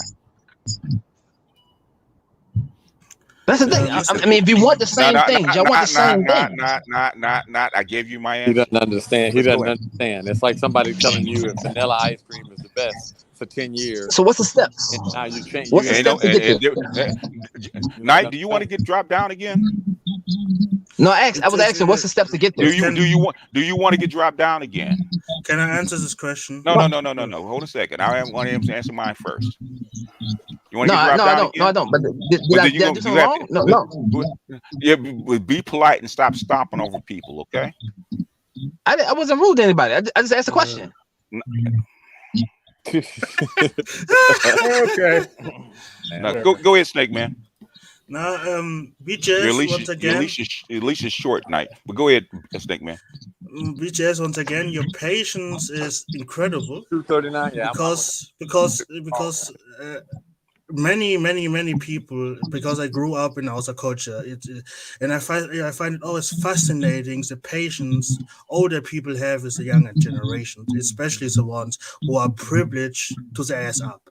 Because once you live in a country without water, without electricity, and you hunt your own food, or no, not hunt, but you must get it your own, you must cook it your own. You have no social security. Basically, if you get ill, sick, you die. Good luck. And where's the government basically say, keep your hand out of my pocket, peasant, or I kill you. And then you hear that, and I think to myself, how do you have that restraint? Because if it was me, because of my, let us say, third world education, I would have already killed him and thrown him into the river, because that is a waste of space. You know why? So why did your government like that? You know why BGS and I have patience? I can explain to you why BGS and I have patience, because both of us are boomers. The reason why BGS and I have patience with them is because these are our children. I knew you were going to say that, because we raised them. Yeah. I mean, we saw this. We had to deal with this the whole time through. We still deal with this, even though they're grown. We still deal with this today.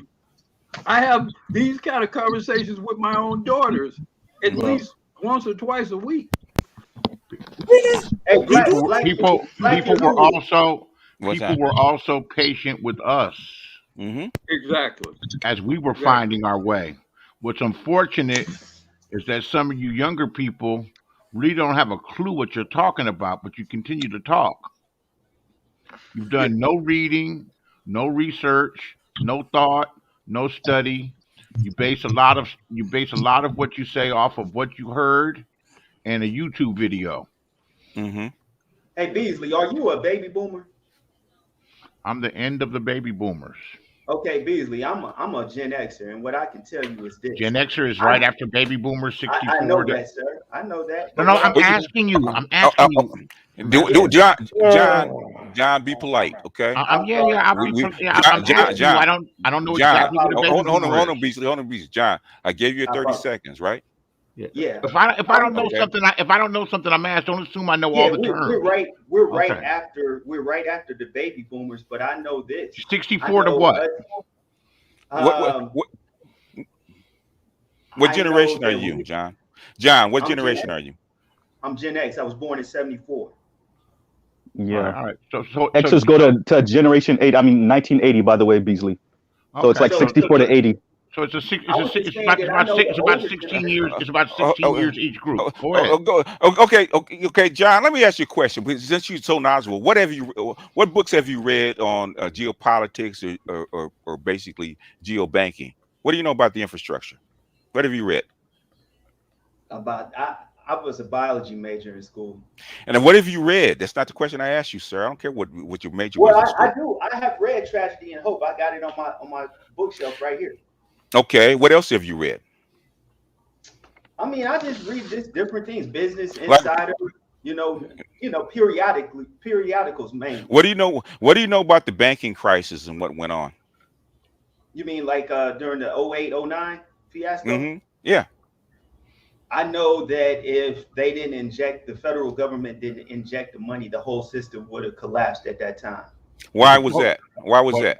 Because the banking system would have failed. Why was that? I want to say, but why? Because they leveraged everything on those derivatives and those bad mortgages. Right. So you think the $700 billion that the federal government actually signed, which is TARP, was enough money? No. Okay. So why did Congress need to sign on to it? Why did they? Because they had to. Why? Because the whole system would have collapsed. We know that. We know that. Well, the thing is, why did they have to sign on to it? What's the reason for it? That's part of the system. Our government. In other words, you don't know. Just say you don't know. You telling me that Congress don't have to sign on to? Let me say you would. Just say you don't know. Just say you don't know. That Congress had to sign. You assume. Just say you don't know, John. Okay, I don't know. He has a decent understanding. In other words, he had to sign under TARP because the G20 was just formed just for this occasion, right? Said that if you can't get Congress and the Fed and you actually sign on to it, or actually go into what's called quantitative easing, actually solve this goddamn problem, we won't either. And quantitative easing wasn't approved by Congress. It's actually the Fed. But the thing is, the rest of the world had to. In other words, everybody had to do the same thing at the same time, right? Mm-hmm. And the U.S. is actually stalling. The U.S. That's how come. That's what's his name. Henry Paulson actually went on his knees and said, "If you don't sign this shit, every other bank in the world is gonna fail tomorrow. What do you want to do?" He didn't really go on his knees. He kind of issued. He went on one knee and told them. God damn. Well, that's part of it. That's part of his sales pitch. It wasn't a sale.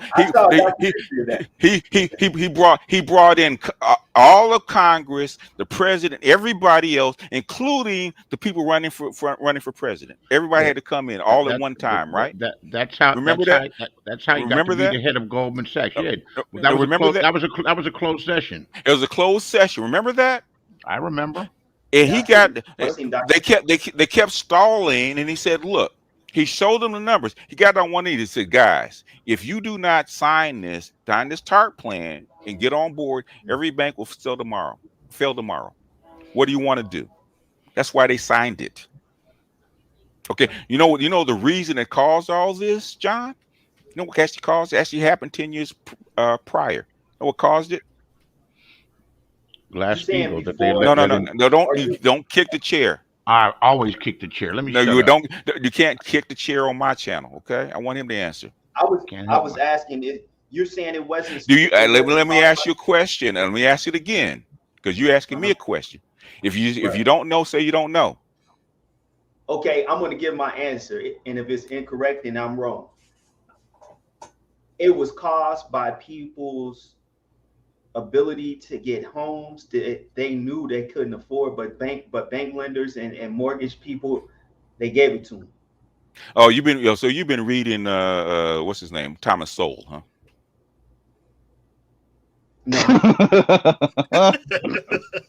No, but I seen people lose their houses because you're actually wrong. Have you ever heard of the Glass-Steagall Act? And then ask him to describe it too, BGS. Exactly. Have you ever heard of the Glass-Steagall? Have you heard of it? Do you know what it is? I don't know what it is. I have heard of it. You know when it was signed? No. 1933. During what? That's FDR, the Depression. The Great Depression. After the what? After your first, after you Ask him why Glass-Steagall was created. He don't even know what it is. He don't even know what it is. So ask him why it was created. It's about the banks. Okay, I'll give you a hint. My bad. Go ahead, BGS. Okay, so Glass-Steagall. Let me see here. Oh, you want to go out and look it up? Okay. I'll give you a second. Investment. Damn, I'm not gonna kick it. I'm not gonna kick it. How come can I kick the chair? How come I can't ever show up how much I know? Huh? I don't even come around that much. How come I ever can't show that I'm just some simple motherfucker? Because BGS is teaching this. I know he knows that I know. It's just Beasley, because he's a motherfucking smart ass. That's why. I hate the smart ass. Just like my grandson is a motherfucker. No, hold on a second. I'm not talking to you right now. Your grandson. That's like my grandson, right? You're fucking hard headed. We're trying to tell you you don't know shit, but you think you do. Now go ahead and tell them, Beasley, what the Glass-Steagall Act is. Glass-Steagall Act was instituted because of the speculation that caused the depression, the stock market crash. Banks were able to take depositors' money and speculate, but the system's far more sophisticated now. So So what they did is they created investment banks like your Merrill Lynch, your E.F. Hunton, your Smith Barneys, and then you had commercial banks, and your commercial banks are your Wells Fargos, your Citicorps, and the other banks, and that they weren't allowed to use depositors' money. They were separate banks. When they eliminated Glass-Steagall, they started trading with depositors' money. Yep, all of them. Not only did they start trading with depositors' money, they created new financial instruments where you only need that were far more leverage. Okay, leverage is means you only put a little bit down. And it also expanded improper or unsafe insurance programs as well associated with those mortgage securities were sold all over the world with a guarantee from the largest insurance company in the world, which is AIG. AIG. Yep. And the government had to bail them out too. AIG was so when they started defaulting on the payments because housing is going down and jobs are losing, people can't pay their mortgage. So houses start going in foreclosure. So there's a glut of houses. The whole shit went bad. And the reason why he has to ask for that $700 billion, you might disagree, was to keep his banking partners all over the world whole. That was it was actually an earnest money down payment on what it is. They actually had started Fed had actually started dollar swaps well before that. It's called default credit swaps. Which means the bad accounts will take the bad accounts and will give you good accounts. So the accounts that aren't paying will take those out of the package that Fannie Mae and Freddie Mac made, because that's what their job is, to turn in the mortgages into securities. That's what their job is. And the Fed was actually doing like a $2 or $3 trillion currency swaps before that. In fact, the Fed is still injecting money into the banks to keep them whole, but that's beside the point. Because they're gambling. BGS. What my premise was. What's your premise, man? Go ahead. My premise was this. The baby boomer generation comes and talks kind of you call it teaching to the younger generation. Oh boy, don't start this. But you guys, you hurt my feelings. You hurt my feelings. Hold on. You guys were the last generation that got pensions. I had to do 401k. Oh boy. You guys squandered a lot of the wealth. No, how do we squander the wealth that the silent generation worked for? And you guys so let me ask you a question. So me working almost 40 years, I didn't work for it. No, I didn't say that. But I am saying so how did I squander their wealth if I worked? Right. Where did their money come from? Thank you. You work their money. Where did their money come from? Their sweat equity. So in other words, so basically, I didn't work for 40 years. Is that what you're telling me? Say that. No. So my sweat equity didn't count. Yeah, but why did you get? So wait a minute. So no, wait a minute. No, hold on a second. Hold on a second, John. You said I squandered the silent generation's money. My mother is still alive. You personally, I didn't say no. What baby boomer gets a pension for not working? None. They had to work, right? So whose money did they work for? They work for themselves. So how did the baby boomers squander the silent generation's money? I'll tell you how. The silent generation left businesses. They left homes for the baby boomers. All of that stuff. A lot of that stuff. Not all. I can't say all, but a lot of that stuff was squandered because the baby boomers were the generation that started being crackheads. No, actually. So what we got? Okay, let me ask you a question. When were you born in 74? I was born in 74. I graduated from high school in 92 and college in 96. So in other words, so let me ask you a question. So did you have classmates that did crack? No, I had classmates that sold crack. Oh, really? Yeah. So let me ask you a question. So they sold them to baby boomers or sold them to their own folks, people their age? Yeah, because their parents didn't have anything for them. So I'm gonna ask you a question. Who did they sell it to? Majority of them. He got you. No. He got you, dude. Throw in the you really need to throw in the towel now. He got you. No. All right. You know what, man? Oh, okay. You know what? This is not the program. It's not the program for it. Okay, we let you talk, then you go all off the rails because you don't know shit, and now you want to go off the rails. Okay. I lived through it. Nigga. Execute him. Nigga. You know where I live? No, wait a minute. What is that, nigga? You know where I live? I do. You know where I live? Huh? Do you know where I live? California. No. You know where I live? I do. Los Angeles, right? Yeah, I have family out in Linwood, Hawthorne. You know the name of Freeway Ricky Ross? Of course. Okay. You know the difference between me and him? A mile. No. Less than a mile. You got busted schools over in a better area. You know where Freeway Ricky Ross actually went to school and actually met all the Crips and all that kind of stuff. You know where he went to school at? No. Meet him? Where you go to John? Bret Hart. Bret Hart Junior High School, right? Middle school. It's called middle school now, right? How far my house was from Bret Hart? I don't. A stone's throw. 2 blocks. Okay.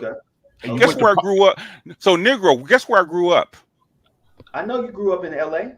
The same neighborhood. No, he grew up deep in the fucking hood, way deeper than where I grew up. The same neighborhood. West Side?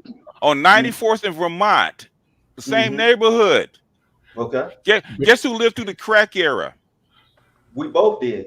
No. Guess who lived through the crack era? The crack era started. Crack started in L.A. It actually started in Oakland. They had crack houses in L.A. and they had crack houses in L.A. in late 80s. Guess 91. Guess who's never played basketball with? Believe it or not. Okay. Pablo Escobar's nephew. Okay. Guess how far back I go? Guess who lived through this shit from the beginning to end? We both did, BGS. No, dude. Where's he from? Dude, where you from? I'm from St. Louis. You're from St. Louis. No, yeah. I guess where the epidemic started, sir. I understand it started out there. In other words, my experience is far greater than yours. In fact, you know what? My co-worker actually used to get off work with his compatriots before they actually started actually selling crack out of the houses. Right? He used to rock it up for them. That's how far back I go. You can't tell me shit about this, man. You're a boomer, right? BGS, ask him where the strawberries started. We're not even going to go through this, man. Okay, I don't want John. I don't want to hear this shit, man. You telling me shit that I know, okay? Okay. My brother was born my brother was actually born in 69, right? My sister was born in 67. They're Generation X. I know the fucking difference, man. It's not that big a difference, okay? Okay, so stop it with me. All right. Do you know why St. Louis Anyway, was so active with drugs? Because cats from LA came there to set up Can camp. St. Louis, yeah, they bust them out. They actually sent cats from the Crips and the Bloods and the people selling drugs in the gangs, right? Because Ice Cube said St. Louis niggas want their corner back. Yeah, John, stop, okay? What you know about that Beasley Green? I saw it come John, enough. From brothers who were in. It's enough. It's enough. It's enough. Please, No, thank enough. you, bitches. Yeah. Can I say something real quick? Yeah, go ahead. I don't know where people get it from, but the only privilege you have in life is something I had to learn when I was 7 from my blessed grandparents and from my blessed parents. The only privilege you have is to live and die. Everything else is a gift. It's a permanent. It's a contract that other people made that so you can have it better. You are entitled to shit. The only entitlement you have is your life. Everything else you get is a bonus. This whole pandemic, your brother mentioned the Bible earlier, but isn't there in the passage in the Bible that says we're supposed to render unto Caesar that which is his? Yeah. This is Caesar. This pandemic, this is Caesar operating here. In case for you Bible thumpers, in case you don't know that, that's what's happening here. Well, I've been listening to this shit in and out. What up, Ed? What's up, everybody? And the thing that annoys, and I'm gonna be quick because I know Meech has been waiting longer than me, but the thing that gets on my nerves about a lot of this shit is I ask myself, why the fuck are some of y'all here? And when I say some of y'all, I mean the people y'all been really cycling in and out. Like, why the fuck is some of y'all here? Like, what? Like, really? That's the question. If I could ask one, I like to ask. Like, what is the purpose? Is the purpose to exchange ideas? It sounds like motherfuckers just exchanging feelings, or is it to be right? Is it to learn? Is it to correct folks? Because here's the thing. Let's say it is that they got this information. They want to correct anybody on here, and that includes BGS. Well. The thing is, when you are shown to not be right, you are basically saying you don't know what you're talking about by switching the topic. So let's say I give that the baby boomers fucked everything up, and that's really what we're dealing with. Let's say I do give him that. That wasn't his original premise to begin with anyway. The original premise that at least maybe not John, but the other dude was coming up with is that they feel some type of way about the fact that they have money at this time, or their perception that they have money, and that shit is the reset is happening. Either Why way, me? you need to and it's like nobody on this panel gives a fuck about that. It's either is it accurate or is it not? And if it is, then you should be thankful that you know what's going to happen so you can position yourself. For instance, Glenn and Cameron is a business guy. I always put this example. Yeah, and a good one. And the people that like to play the BGS as a closet communist.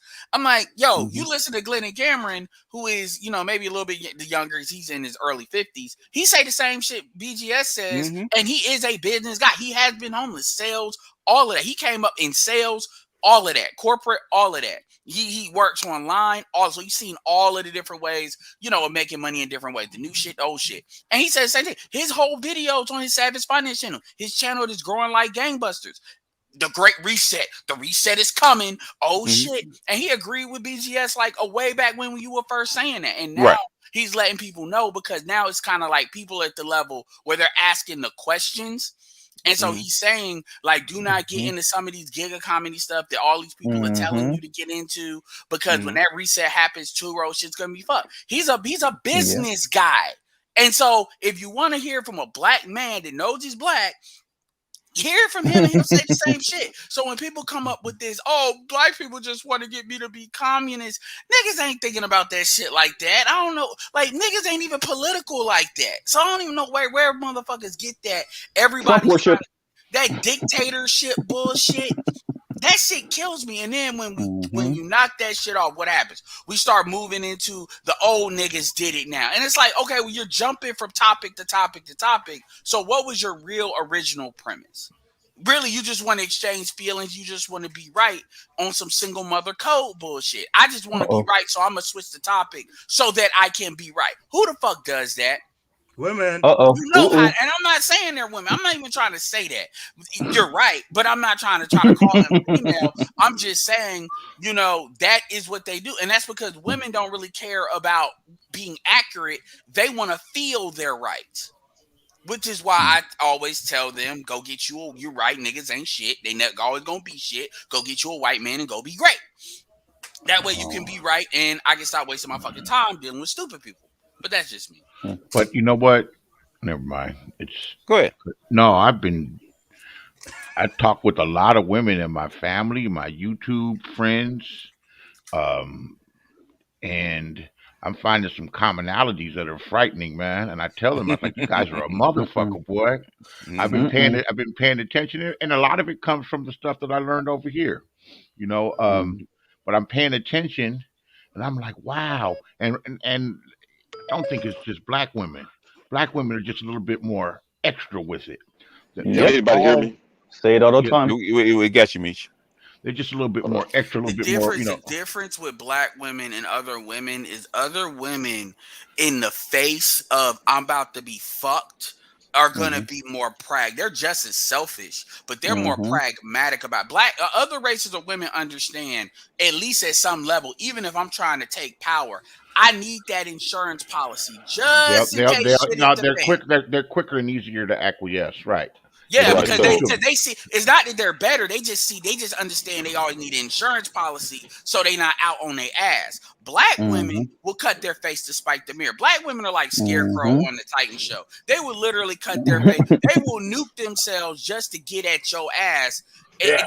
They like give me a what if episode. Torpedoes. They're torpedoes. Could be like torpedoes, but I don't want to. They'll press the red button just to say fuck go ahead, Beasley. Finish your thought, and then Meech. No, go ahead. You guys, this ain't shit that you guys haven't heard before. Don't fucking know. Let me get the cash apps in real quick. Okay. You hearing it on hold on a second. Victor, thank you for the cash app. Dar, as always, bro. Appreciate you. Thank you for the cash app. Mike, thank you for the cash app. Go ahead, Ed, and then. But we're hearing on the ground is important because a lot of people like to say, well, we're just talking like the magical world of YouTube, and this shit don't happen in real life. And over time, you start to see the patterns. Yeah, and you know, it is what it is. People, you know, that's good that you see in this, and maybe you can help them because you got a way to communicate this to let them know. Look, this is not new. What you feeling? Maybe they'll listen. Yeah, no, maybe not. Hold on a second. Sorry. I'm about to hop off, and I do want to say this last thing, and I am going to hop off. I promise. I'm not lying. I appreciate it, me. Shout out. I need you to stay on. Shout out. I promise. When are you going to start the after stream? Okay, because I know one's coming. Don't leave your Ed. Don't leave your Ed. First off, I got to apply to what you said. It doesn't matter if you're not trying to point out women. We all know this is where the fuck they got it from, and it needs to be said. It needs to be said. They're acting like fucking females, right? That dude is 4 years older than me, nigga. I was born in nigga. Really? I was born in the 70s. He's 4 years older than me. Is coming like that, right? Secondly, now I gotta go to BGS. BGS. Yes, I know you're an intellectual snob, sir. We get it. Yeah. But why y'all go to when somebody say something stupid? I think you're allergic to stupidity. Yeah. When somebody says something stupid to you, he turns into the cat with a yarn, and he won't just kill it. He gonna bat it around a little bit because it makes him. Oh no, you mean he's attracted to it, not allergic. Yeah. Right. Hold on. No. He's allergic to it. Now. Here's what I'm saying to the guy. I hope he's still listening. It's really this simple. This is the issue. This is what it comes down to. First, this is the game you're in, created by the people in control, and whether you like it or not, this is the game, and you need to be aware. That's the first thing, right? So it doesn't matter how reserved you think you were with spending and how hard you worked. You're still in this system. When they feel like it, they'll raise your taxes. Is it fair? Who really gives a fuck whether it's fair, right? What fairness is debatable first out in place, right? Secondly, as boomers, They're trying to tell you that through experience and wisdom. Take heed to what they're saying. Quit going with y'all spent all the goddamn money and you didn't leave us anything. And as though they didn't come up in the same goddamn system you came up in. Where the fuck there are fuck ups in every fucking generation, including the silent generation, including the greatest generation. Hold on a second though. Hold on. There's a lot of generations out there that people are putting all this shine on, and there were people in that generation that were fucking forced to go to war. They didn't go voluntarily, and a lot of them tried to fucking dodge. Every generation has its fuck ups, man. And that's all I got. Yeah, and that shit because I do want to say this and bounce. Like, as far as what Meech is saying, that shit is a cop out anyway when niggas say that. Like, I understand that, but that shit is between you and your mama and your daddy. Your daddy and your mama, they picked them and fucked them. But niggas people can't do that because that requires hold mama accountable to who she picked. You know, so whatever. I don't have no money coming from my parents. I don't have no money coming from my parents, so that's why I'm mad, because the baby boomer spent all the money. Could you just admit that your dad didn't spend all the money? Here's the thing: nobody ever talks about. Hold on. Nobody ever talks about the fact that all of these major policy changes, the last 60 or 70 years that wrecked everything, those were not created and approved by baby boomers. Right. Nope. You know, no fault divorce. That was Ronald Reagan. Ronald Reagan was what, a fucking greatest generationer or whatever. Yeah. You know, I mean, all these laws, all these changes, all this second wave feminism bullshit, that was approved in Congress and by presidents who were born well before baby boomers were born. Yeah, because the silent generation was young when it happened. So exactly. The supply side economics folks, those are not baby boomers. They're old as hell. Yeah, but they're not looking at. They're not looking at accuracy. They're just looking at who to blame. And that's why I don't generally even like having that conversation. A lot of them motherfuckers be getting that shit from Jason Black too. Real talk. Say that too. I'm just saying, but that's like the only person. That's the only person really of note that has a sizable following that really pushes that fuck the old nigga shit. Everybody else, you're right, Ed. You don't really hear no content creators saying that, because everybody else to a certain extent understands that there's bad actor, like there's certain circumstances that bad actors everywhere, and you can't just say this is the group that completely fucked it up, and like you can't really say that, but but that's where a lot of that kind of maybe not directly comes from, but that's where they kind of hear it offhand. But anyway, I just wanted to say there was a video that I watched. It was there's a couple of videos I've watched with reactions. To be fair, Poor Man's Podcast, shout out to him, was where I first saw it, but I've saw it on this chick by the name of Pink Book, which is really good as well. She's pretty. I won't put her on the level of Crimson Cure, but they have similar content. But Crimson Cure is obviously in house. She is this rapper by the name of Light Skin Keisha, right? And she's one of these mid-tier rappers. I've seen her, yeah. So basically, you talk, do you know that the podcast she did with these two black females? Yeah. And what I just find fascinating is if you see a female that is, I don't want to say is like them, but like obviously could fit into the mix, having the accountability conversation, the fact that you can see such, and I'm not saying she's perfect, but the fact that you can see such a stark difference, so you got to take out the nigga, all the nigga bullshit they say all the time comes completely out the window, because this is one of them, and you see how they talk. That's how you know it's over. Remember what she said about having a baby and not getting married? It's the same thing that the chick that from that special in 1987 said the exact same thing almost 40 years before. Shit ain't changed, right? And that's if you read Fraser's book, The Negro Family, was written in 1938, right? That shit goes all the way back like 100 years, man. It's not new. It hasn't changed. And I only brought that up because she may not be as exaggerated as like the nails and all the crazy shit they had, but she had weave, same skin tone, look the part, act part. She knows how to communicate. She is them, but the software is slightly more updated. She's more pragmatic as she realized this nigga ain't going nowhere. I might as well, deal with the loyal nigga. She was smart enough to realize that. But the point is, when you apply the same questions, you heard what they said.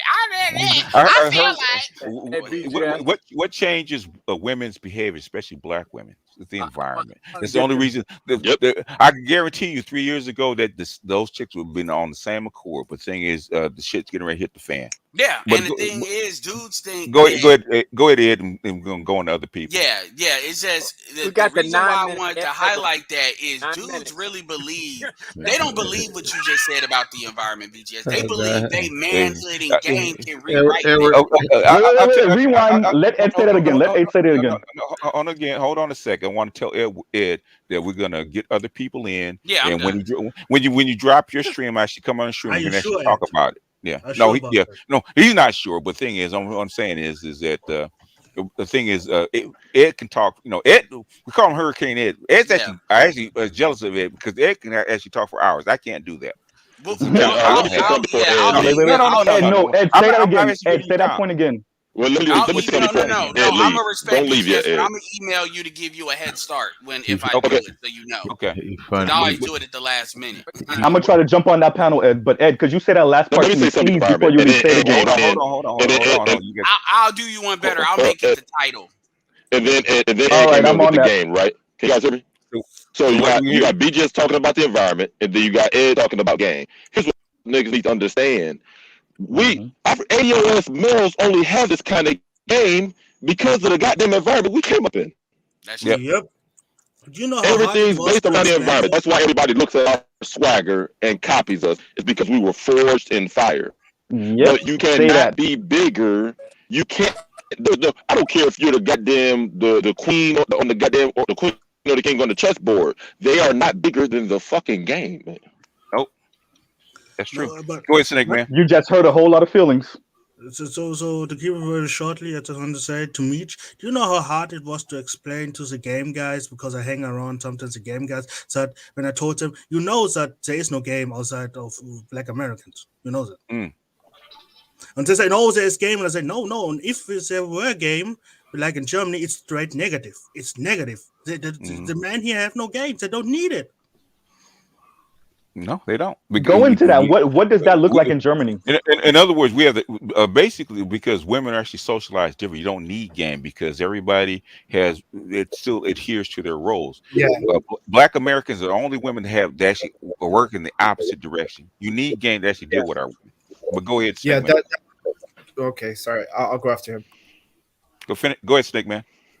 Yeah, and the second point is my blessed elders. Why do you always talk about history? You know, those young people don't give a fuck about history, but want to tell us something about history, and I don't get it. True. It's like, now everything is shit, blah blah. I'm crying, and then you want to tell them, okay, but do you know why? No one gives a fuck about history, old nigga. Go to sleep, old nigga. And the thing is, because I've been for the last 3 months, actually been binging on the Prussians and Bismarck and a lot of Germany. Man, a lot of shit that we actually deal with in this country actually comes from Germany. Come from Germany being forged together. Lots of that stuff actually comes. Our morals from the piety movement, our socialism laws that were actually enacted by Bismarck come from France and Germany. A lot of stuff that we deal with actually come from Germany. Yeah, even as much of the English language itself is very influenced by German. Yeah. Well, German, because the German tribes actually make up the bulk of Western Europe. A lot of people don't realize that. But don't tell anyone that most of Europe was controlled by the Germans. Yeah. Well, Russia in particular, you know. Germans, all the major monarchies had threads of Germanic blood. from Prussian roots, like what's her name? Prince Queen. What's her name? Not Victoria. What was her name? That's what I was going to ask. Isn't the British monarchy could trace their lineage to Germany? A lot. Well, because there's a lot of intermarrying in Europe. Cousins. Because they're cousins. Because you got to remember the France or the Holy Roman Empire actually controlled the vast middle of actually all of the European Europe. And the German core actually makes up the bulk of it. People, that's like where the Germans go, the Europe goes. Let me ask you. Let me ask you. So, do you study that? What? Do I study that? No. Do you read the older stuff, the Prussian stuff? Do you read that trying to get an understanding of what's going on today, or it just happens when you just happen to be reading it? No. When I actually picked up the book Gold, Dollars, and Power, it actually talked about the German question, how important Germany was. That's really after reading Tragedy and Hope. Actually realized how important Germany actually was to what we are today. Okay. Weren't the German tribes or whatever the fuck you call them, gangs? Yeah. No, they weren't gangs. No, they were village. They were just like any other tribe. They were no, he's talking about before Otto von Bismarck. I'm talking about the ones that sacked Rome. Weren't they Germanic? No, no. We had several. We had Gauls, which are the French today. France, and you had Visigoths that came from the east, which is Eastern Europe, and then you had the Germans. The Germans have been the Germans for a long time. They just didn't become united until after Otto von Bismarck. Hey, so I got a question for y'all. One at a time. Actually, they got united because of Napoleon ran through Central Europe and killed a whole lot of people. Right? They didn't want this shit to happen again. That's like them to unify. But go ahead, Beasley. If you were to, this is related but unrelated. If they were ever allowed, that's just how the German people are. Precision. There's something. If they were to allow Germany to start arming themselves again in the military, you'd have the same thing happen all over again. They'd come over, start taking over things. Yes, go they slammed them down to nothing in World War I.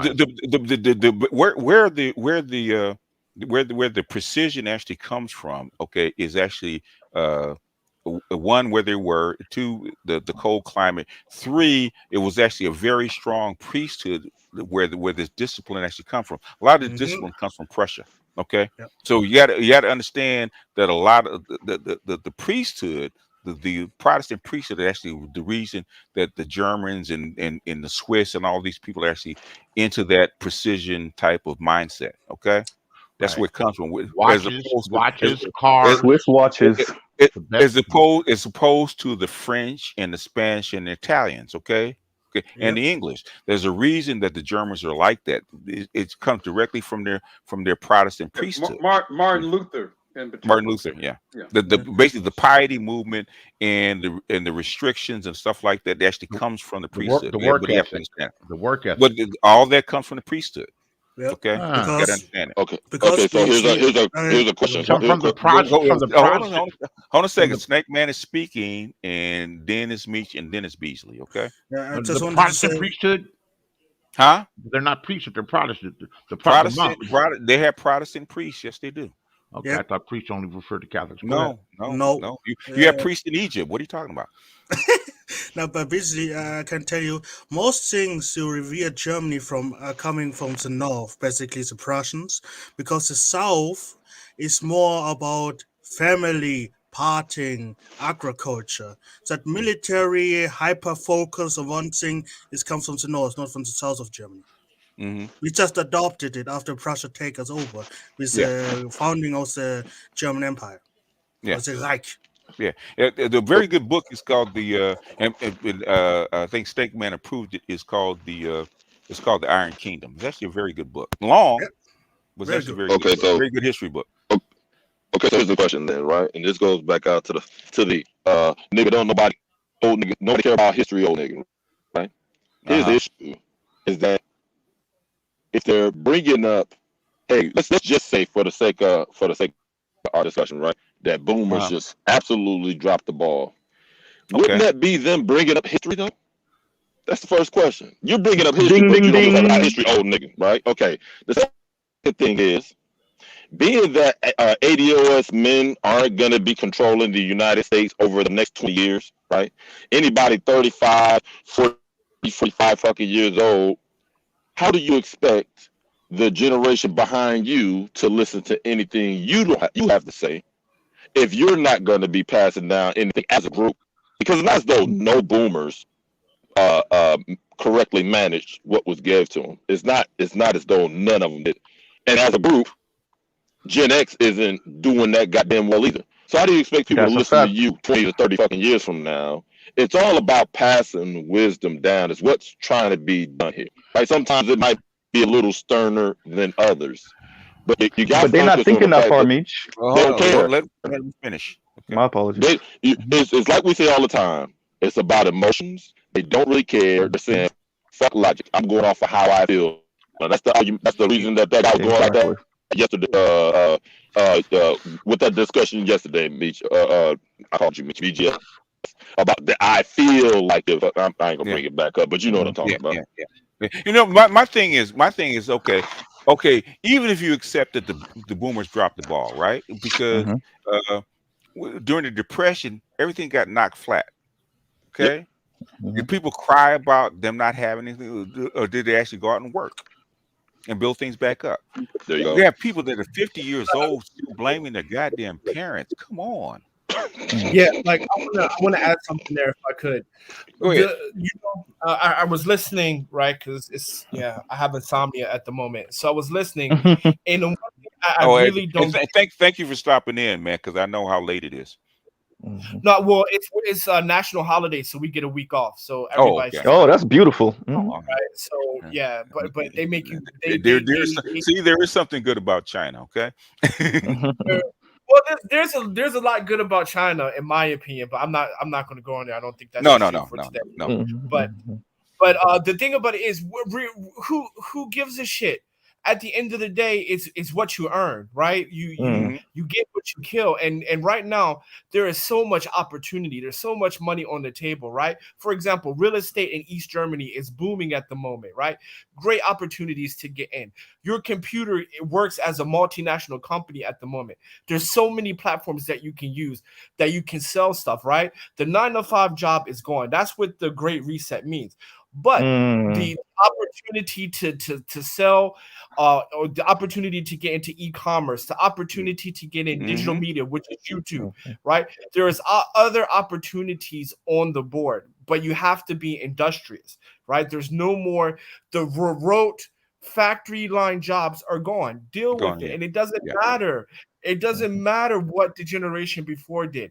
Get in the game, man. Get in the game. Like I come from poverty, right? However, I'm not complaining. I left. I didn't like America, what it had to offer. So instead of complaining, I just got the fuck out, right? And as far as game, like outside of black women, you don't need game. You could just say, "Hey, I like you. My name is such and such," and if they like you, you say, "Okay." It's so beautifully easy. Yeah, if they like you, or just do it like a romantic gesture. For example, you send flower. Like one girl, I liked her, so I sent flowers to her job, and then 2 or 3 days later, we're dating. That's all you have to do, right? Romantic. I wish. No. It's actually if they date, okay. They don't just They don't do hangouts and meetups and what do you guys call it? Would you guys get together now? Forget Netflix and chill. No, with Netflix and chill. Yeah, but when you guys hang out, what do they call it instead of dating? No. We just call it just meetups. Just meetups. So basically, link up. If you want to date, a Chinese girl, basically you just or Asian girl in general, because this works for everyone. Basically, you all group of your friends go out to dinner. And you tell your friend, "Hey, I like her." She tells them, and then she'll tell you if she likes you back. If she likes you back, then you ask her out, right? You already have the information whether or not to even ask her out. Right? That's how you date. That's the buffer. That's beautiful. And then Eastern Europeans, right? Eastern Europeans is pretty much the same way. Like, because there's a lot of Eastern Europeans that study here in China because they get scholarships, like Ukraine, Romania. China gives a lot of scholarships for them to come. Pre-global, whatever. I'm not going to mention that, but it's the same thing. You guys all kind of hang out. You say you're interested in her. Your friend talks to her and does all the see if she likes you or not. If she doesn't like you, your friend will tell you. If she likes you, then your friend also will tell you, and then you go ask her out. Done. Wow. Right? I mean, so that means you have to have a good wingman. Gentlemen, may I say something, please? Jump in. Some fidelity, y'all. Hey, BGS. We got some. I want to say we got some Get some echo. Do I? Oh, Eric, yeah, you gotta turn off the background. this always happens with me. Turn down YouTube. Oh, I did turn down YouTube. Do I need to turn it off altogether? No, you're good now. Here. Okay. Would you just talk and we'll be quiet? Okay. No. The question I wanted to ask BGS, going back to the Boomer generation, aren't they the ones who pushed for affirmative action on the West Coast in Cali? All over the nation. Yeah. So I mean, so when you talk about Boomers dropping the ball, I mean, a lot of kids went to college, okay? And during the Boomer generation, I think Thurgood Marshall was in the Supreme Court too, right? Yeah. So I mean, the Boomers did some good shit. Now, granted, yeah, we're all fallible, so yeah, there was some fuck ups there, but there's some good shit there too. That's all I got to say. Yeah. Well, every generation has to fuck up and it has to do the good things. Let me know what. I don't like this. Go ahead, Trey. I'll go after. Go ahead. Good, Judge. Judge, go ahead. Going once. That's that Ohio internet. You see? Bullshit. Stop that, Mr. Z. Be nice, youngin. Right. But look, okay, so what I want him to say, and BGS has heard me say this, I don't like this generation conversation, especially amongst black people, because we take on white tropes when we insult each other. Like, when did black people have this type of power and influence as boomers to fuck the whole entire world up? Black boomers. We didn't. But the point, That shit's crazy to me. That's a great point. That's a great point. African Americans, ADOS had never had more than 1% of wealth in American economic history. You see what I'm saying? Mm-hmm. What the hell you're passing down is only 1%. Now is the opportunity to gain more than 1% because the global economy is open. Mm-hmm. But instead of doing that, we want to bitch, right? Well, on top of that, Swim Champ, artist formerly known as Swim Champ. Let's add on to that. So what you said about. Okay, we ain't signing shit. So to add on to that, you spoke about some of the beauties. Okay, what I like to tell people is that gray area, that safety net, is getting clipped. So like you were just saying, there's some opportunities to make some good money, but on the negative side, the gig economy and the gigification, this is where I think Meech was going earlier, the gigification of the economy also means that no pensions, no 401ks, and you out here in the wilderness just doing gig to gig to gig to sustain yourself for what, in perpetuity till you die? Well, I mean, you better get your trust. You better get you a living trust fund. No, you got to have your way through that. You have to be industrious, right? I actually said that in my opening statement. You have to be industrious because just 9 to 5 doesn't exist. I mean, and that's the thing. The going to high school and getting a good job and getting a pension, working at a place for 30 years, getting your golden watch, that's story time now, right? Those are tales of old. We just don't live in that. And then, but the thing about it is, we as Americans, we have to kind of shed that entitlement, because even when the generations before us had it, they were just fortunate enough to be born at the time. They weren't the window. Owes you that, right? It's not old. It's just that you work for the opportunities that you have in your present time. Everything is about timing and being able to be smart enough and look for the opportunities during the time you were born, right? But, and so look, this is a great time, but that might work on the individual level. This is a great time for black men. Uru, and then the next person gets in. Go ahead, Uru. This is a great time for black men once you get the women out of your way. Once you get the women, once you stop the women from fucking up everything and stealing stuff that's actually supposed to be yours, this will be a great time for black men, where we can, on this flatter earth, compete more equally and not in this fucking pyramid scheme that we've been in for several hundred years now.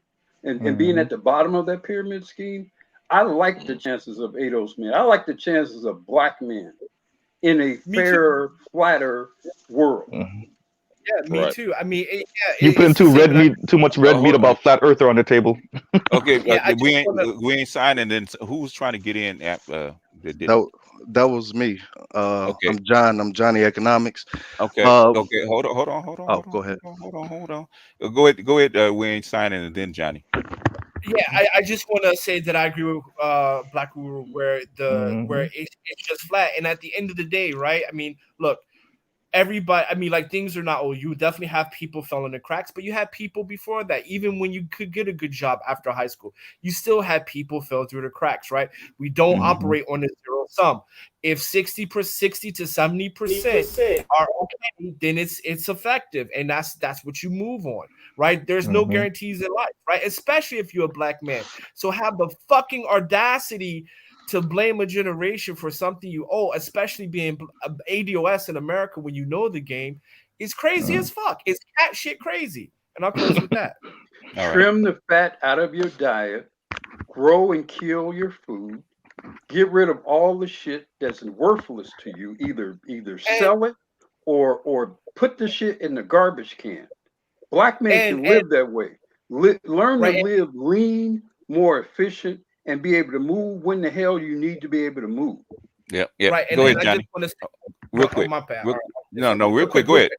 Okay, I just want to say this, and as soon as travel open up, because I'm making a lot of money, I'm definitely picking up a concubine or two in America. My nigga. In the U.S. Because why you call that tricking? I'm living, niggas. No, don't do that. Don't do all right, you better strap up. Don't get her pregnant. That's your ass. Go ahead, Johnny. I just wanted to make a comment on it's just a lot of individual ways to success when I think what we really have is a collective problem, and I think the source of it is we don't have what everybody else has, and I mean everybody else in America. The easiest way, we don't have a central bank, like an African American central bank. We don't have a you know why that is, and why you're not gonna have one. Well, guess who tried to start one and got shot down? Yeah, because they probably went against the Federal Reserve and wanted to mint their own stuff. No. Say their name. It's not even central bank. What's his name? Mutual funds. No, Smith. Smith just tried to do that. Robert. Oh shit! That's why they went out of him. Robert Smith just tried to do last year. They went after him. Go look at Robert Smith and the 2%. Yeah, right? he donated to my college. He donated to your college, but the thing is, Johnny Economics. Yeah, okay. Well, hold on a sec. Woosa, I'm gonna just say Woosa. I want to calm down because I know you guys are not on this level. Okay, there's a reason that you don't get a chance to start it. Robert F. Smith just tried to do that shit, man. This is not the first time. Okay. No. I know. I understand what you mean. That was the easiest way for me to explain it so everybody can comprehend it. But what I'm trying to say is for, like for you, BGS, or my parents. Within their what we know is a 401k, what you know is your pension. Back in the day, you used to have, if you worked at the post office, you had U.S. Treasuries back in your pension. If you worked as a teacher, you literally had the bonds of the education system back in your pension. So you know what killed that? You know what killed the that? growth rates. Yeah, you had to get better investments to be able to sustain the pension payments. You know what killed it? I mean, I'm asking you know what killed it? No. Okay. What happened after 2008, 2009? The financial crash. Financial crash. Also, what came along with it? What with after the financial crash? Quantitative easing. That's what I had to do quantitative easing though. Okay, but what happens to your pension plans in 401ks? You do quantitative easing. Well, that's what brought it back up. The quantitative easing literally hit. You're not listening to me. What, in other words, if you do a pension plan or a pension plan or an insurance. Oh yeah, you got decimated if you were right at retirement or within retirement. If you're gonna talk over me, we can't have a conversation. because I'm asking you, you give me the wrong answer, okay? But you keep talking, okay? In other words, all that stuff is based on what? Interest rates, right? 6%, 7% interest rates, right? Correct. Quantitative easing is you at below 1%. What's going to happen to your pension plans? What's going to happen to your 401ks if you're down below, if you're down below 1% interest? What's going to happen to them? The value, there's two things that's going to happen. If you're looking for interest rates and you're strictly in a fixed asset like bonds, the value of your bonds are going to skyrocket up. However, your monthly income is going to go down. because you're basing it off of an interest payment. Okay. Ooh, come in. Jump in, man. Tag team. This what happened to team. OG. This what happened to OG interest. Can I want to just for a second. Go ahead. This is a Wharton business, dude. Come on, man. Okay, I'm not no. I'm talking about the we ain't I signed. graduated from Wharton. Yeah, I graduated from Wharton. Got a lot of smart people in here. So the thing about it is when I hear conversations about a central bank and things like that. So even if we grant the premise of a central bank, the black population in America is only 13%. So you're how do you make money? Honestly, how do you make money? Because even if you could get all 13% to bank with you, which is highly unlikely, you don't make any money. And then what kind of power do you expect to get? Then you're going to tell me that you go to Africa and get them to bank with you. Now you're competing with the IMF and the WTO. I can answer your question. But the thing is, I want to get back to the insurance. Johnny Economics, have you looked at the pension plans across the nation? Yeah, they're in the red. They're in the red. Yes, they're in the red. How much money are they in the red? I don't know exact amount, but I do know that it's gonna weigh heavily on the next generation if they're public pension plans. It doesn't matter. It's gonna weigh heavily on everybody because if they can't. If they can't pay, say I'm 60 years old, right? Okay. Where did they get the money to pay me and I'm old? From young people. Taxes. Nah, taxes ain't enough, boss. It ain't gonna be enough, right? Where do they get the money if I'm old? They're probably gonna have to print it up. No, in other words, where they gonna get the money if I'm old? They have to print, and that's the problem right now because eventually when they kick the can down the road, what they got to do? They have to start cutting the amount that you get, right? Or eliminating it altogether, which is what normally happens when they're gonna probably eliminate it after they've already transitioned. So would you rather be old or young in that situation? I'm asking.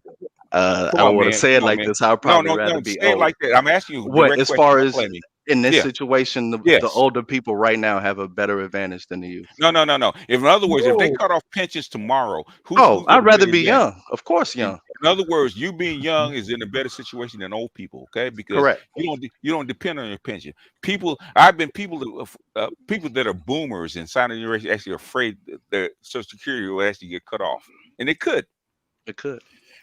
And Social Security will get cut off because America is now facing a population decline, and with population, my money back. Healthcare is going to skyrocket, right? Because there's not going to be enough people in the workforce to tax to cover that. So not only are you going to not receive pension, medical costs is going to skyrocket, insurance is going to skyrocket. So I don't know why people say central bank like it's going to alleviate those problems. I never got it. I just said the word and nobody let me say what I was going to say. Okay, so what's the purpose of central bank? I can address it. We ain't signing. Here's the point. The fact of the matter is we don't have a way to access the money multiplier.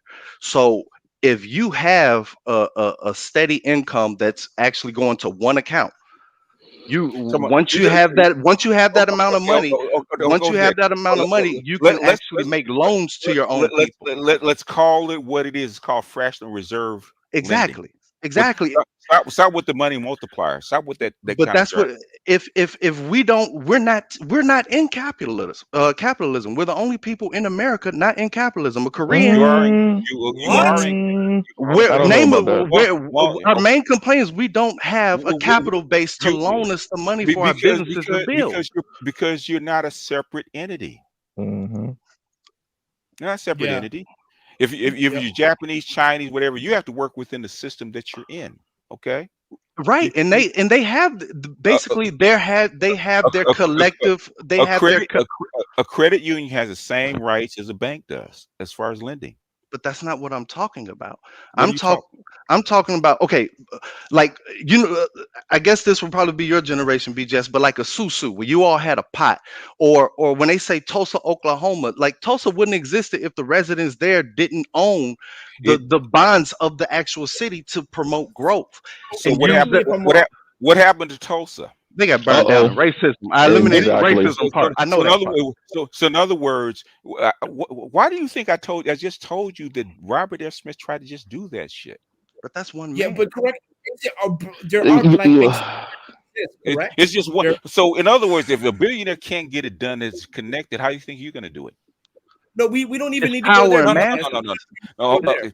don't want to drop. I don't want to drop. I don't want to drop everybody down. Okay, I'm asking them a question. How do you propose that we are going to do this, sir? How do I propose it? I propose that within African American people should have the ability. How you have to form it. It's like a legal entity, like a mutual bond fund. Who actually sanctions this, sir? Bond funds are legal. Who actually sanctions this? You just can't put up a bond fund. It's got to be sanctioned. It's got to be sanctioned by the SEC. You got SEC. That's right. Securities Exchange Commission. Correct. It goes through that. What is the first of all, guess who actually finances the bond fund, sir? The individual investors. The banks. Your investment banks find the bonds fund. You got to go through an investment bank to actually get a bond fund, sir. Because they're the ones that are book managing and underwriting it right now. What I'm saying is this. In my 401k, there is not one single option to where I can collectively invest with any black person, period. That is our main problem. There are bond funds.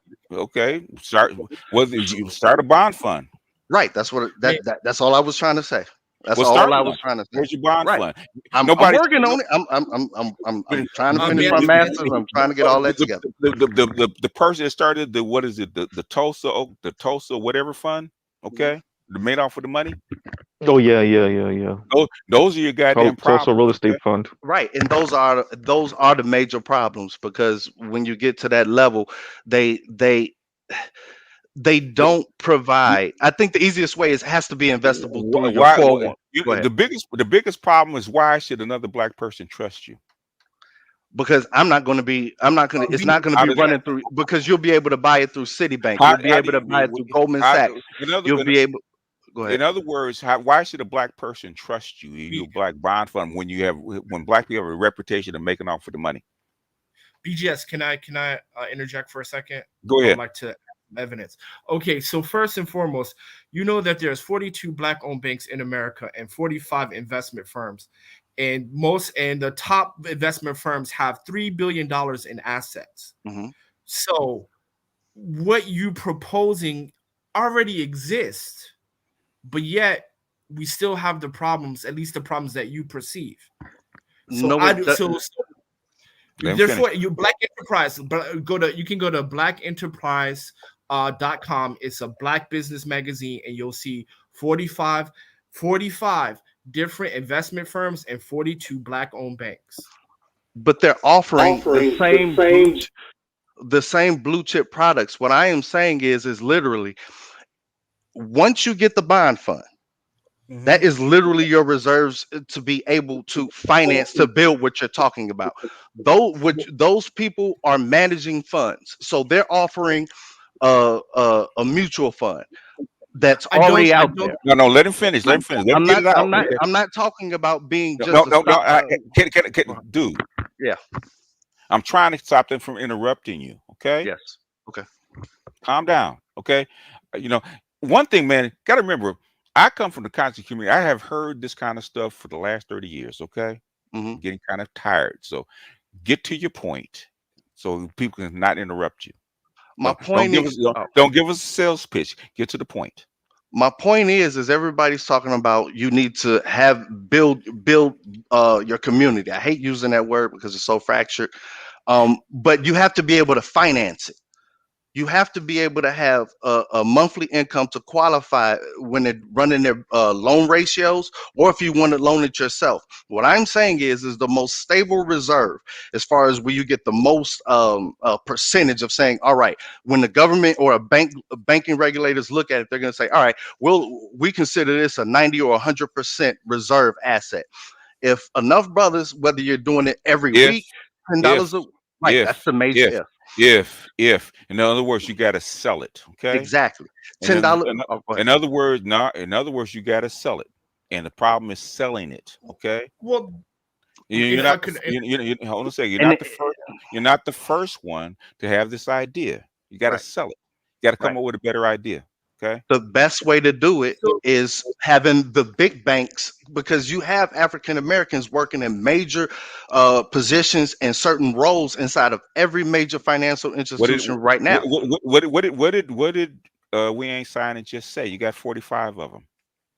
I know, but we don't have one African American financial product where when you invest in it, you're buying U.S. Treasuries to loan out specifically for African American projects to build.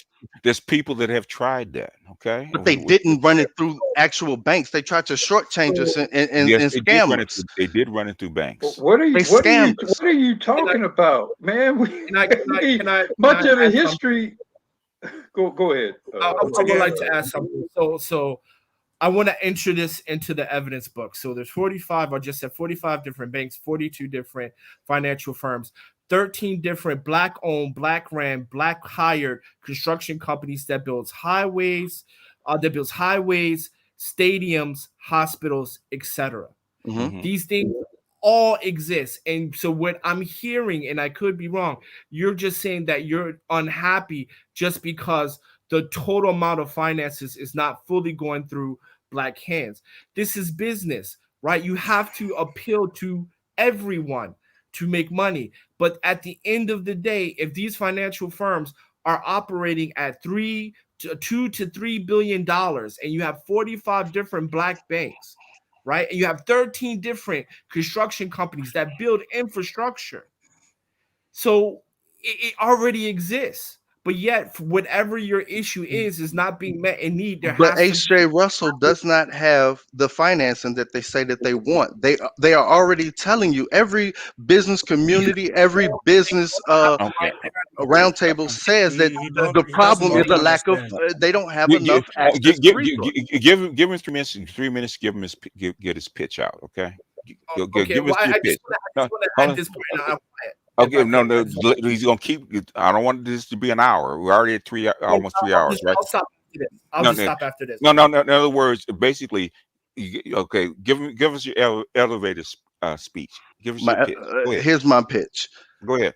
African Americans, I'm focusing on the males. We don't have a way to collectively invest together, whether through 401k, through a brokerage account, my main checking account, or walking right up into the bank itself. Every African American should have the right to be able to walk in and make an investment in their own city's municipal bonds, their state bonds, as well as the U.S. Treasury as a group, and be able to vote amongst each other to figure out what they are going to loan this money out for, to be able to build to better the African American community, where you are able to purchase this mutual bond fund. You can get it from every single financial institution that sells these type of funds right now. That's my elevator pitch. That's in my opinion, that's our problem. Can I just say one thing and I'll leave it? I promise I'll leave it. I'll give you my word. I just want to say one thing and I'll leave it. So first, you do have that, right? You have 45 of them. And then on top of that, the reason why the person you say can't get it is because they don't have the right pedigree. I come from Wharton. I can go to my alumni and get $3 million right now for a project because I have the right pedigree. That person simply just not have the right pedigree, right? When you're talking about money, you're talking about class. Right. So if you come from a top 20 school, no, wrong. We're talking about the average, ordinary African American, not a pedigree, man. You use the 45 banks that are available to you, sir. And I'll close with that. Do you know what he wants? He wants communism. Easy. So fuck it. I'll close with that. So I'm not here to change your belief. I cannot change your belief, but I will just say for the audience, if you want to operate with a Black bank, there's 45. If you want to invest, there's 42. And in other words, what he's saying is, Killer Mike said similar things. What, back in 2017? Okay. Yep, I remember that. Killer Mike said the same thing. What's his name? That started Mata, that got killed in Washington D.C. He said the same thing, man, 30 years ago. It's not new. Okay, what I'm saying is, allows you to give your pitch. Okay, go back and work on it, man. It's not fleshed out. Okay, go back and work on it. And because we allowed you to get on the platform, give you your pitch. We know what you're talking about. We already know that. Like I said, Fred, what's his name? Just tried to just do that like last year, and Robert couldn't get it Smith. done. Yeah. Robert Smith tried to do it last year, Mhm. something similar. It's not that people aren't trying. There are. Uh, Capitalism is a closed game, man. It is what it Yep. is, and there's going to be people in the way. It's going to be dog eat dog. Certain people get access, and certain people don't. And Look, there's ways to if do you think things. you're going to buy government bonds, municipal bonds, and specifically direct them to projects in African American community, you really don't know how government works, bro. Good luck. That's true. You That's really true. And don't know. but we're gonna move on. Anybody else that hasn't spoke that wants to get in? I just wanted to say, when this discussion always comes up, what I hear, it's always we must collectivize. They always use something else, like let's get a bank, let's build a union or some other shit. I heard many things, but in the end, what they want is to collectivize. Do you know it is an easy way? Do you know how other people did it and do it to this day? The powerful go to the not powerful and say, I will guide you. I own you now. You follow my code, and together we build something. That always that democratic peasant collective shit never works. And if the powerful are coming to black people and say, you follow my lead, I'll guide you, but I own you, how is that going to look for black people in America? The thing is that all this stuff always starts with an if. Okay, Yep. if we could get all black people to put all their money in a black bank, which is something. Who said that? It's like 1992. I can't remember who That's not what I said. said. Huh? I didn't say. Did I say that's what you said? And dude is saying like no, nobody no, says to the IBM dude, if I buy a share of IBM and he buys a share of IBM, it's not collectivism. Was I talking? Yeah. Was I talking? You're right. I'm mute. What did you just do? I was bogus. My bad. Thank you. Okay, unmute. Okay. Okay. Unmute for a second. If you started to if the thing is, you always start with if we, right? Yes. If we, right? If we who? I think African American males. We don't have a collective. We don't have a collective investment in anything. Is this the first time you've heard this? No, definitely not. How old are you? 43. When was the first time you heard this? Probably at like 18. Okay. Year after year, how many times have you heard the same thing? Starting with if we. Forever. Okay. You're not the first. That's what we're saying. Because at the end of the day, I always say, what's wrong with black people is not their money, right? Black people have money. Okay. Yeah. What's wrong with them? They don't have leadership. What's between their ears? The way they've been trained. Can you go back and change the school system? Take them out of all white schools or white dominated schools? Good luck. Nope. I'm asking Johnny. Can you? No, I wouldn't. I'm already paying my taxes to No, No, you can't. Okay, so if they're trained in the Prussian school system to think white, how are you going to change? How are you going to change their mindset? You can send them to Africa. No, yeah, you can. That would be better. Well, depending on the Africans that you send them to. I'm a Negro. I ain't African. Snake man. Those mulatto Africans that they implanted to rule over you, basically you can't send them to them because you get white teaching if you do that. Be worse. in other words, and I always say this, okay, you want to change black people and the mindset and what they do, but the thing is you don't want to take them out of the fucking school system that are brainwashing them. Because what's wrong with black? Hold on a second. What's wrong with black people? It's how they think. It's not what they do. It's how they think. Because the whole thing, free your mind and your ass will follow. There's a reason for that.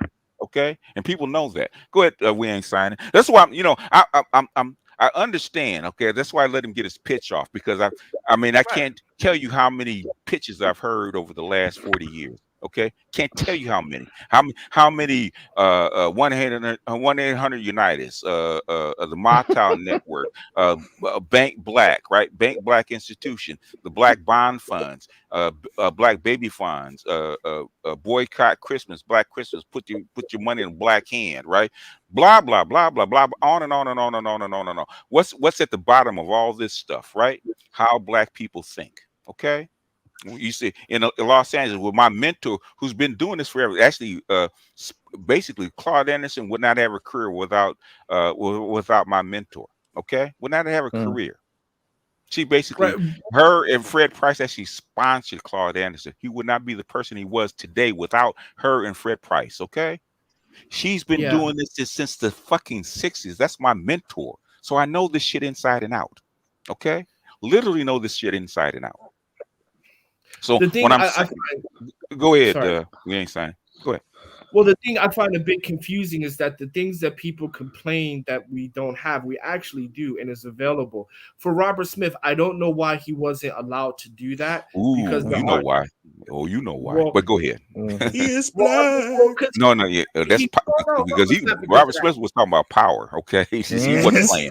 He wasn't playing. But anyway, because DC, me and DC gonna have to talk behind the wall because he can't say that shit out loud. But go ahead. Well, I don't know the story behind that because I mean, there's other. We do. I was praying for him, but I knew that wasn't gonna work. But anyway. You was praying for him, BGS? I was praying. Me and DC were praying for his ass, but you might have kind of overstretched your hand just a wee bit. Tonight on Channel 7 News, plane crashes off of the coast of Atlantic Ocean. No, I'm playing. Go ahead. No, don't even wish that on him. No, he knows better than that. But go ahead, Sign. No, normally, you fucked up is when they start talking about hitting you with tax shit. Like, by the way, guess what happened to Robert Smith last year? Exactly. Yep, it did. Yep. Like when all of a sudden you with tax issues, that's when you know they own your airplane. That's the first time. That's how much Robert Smith had to pay in taxes last, in tax penalties last year. He had to pay $130 million.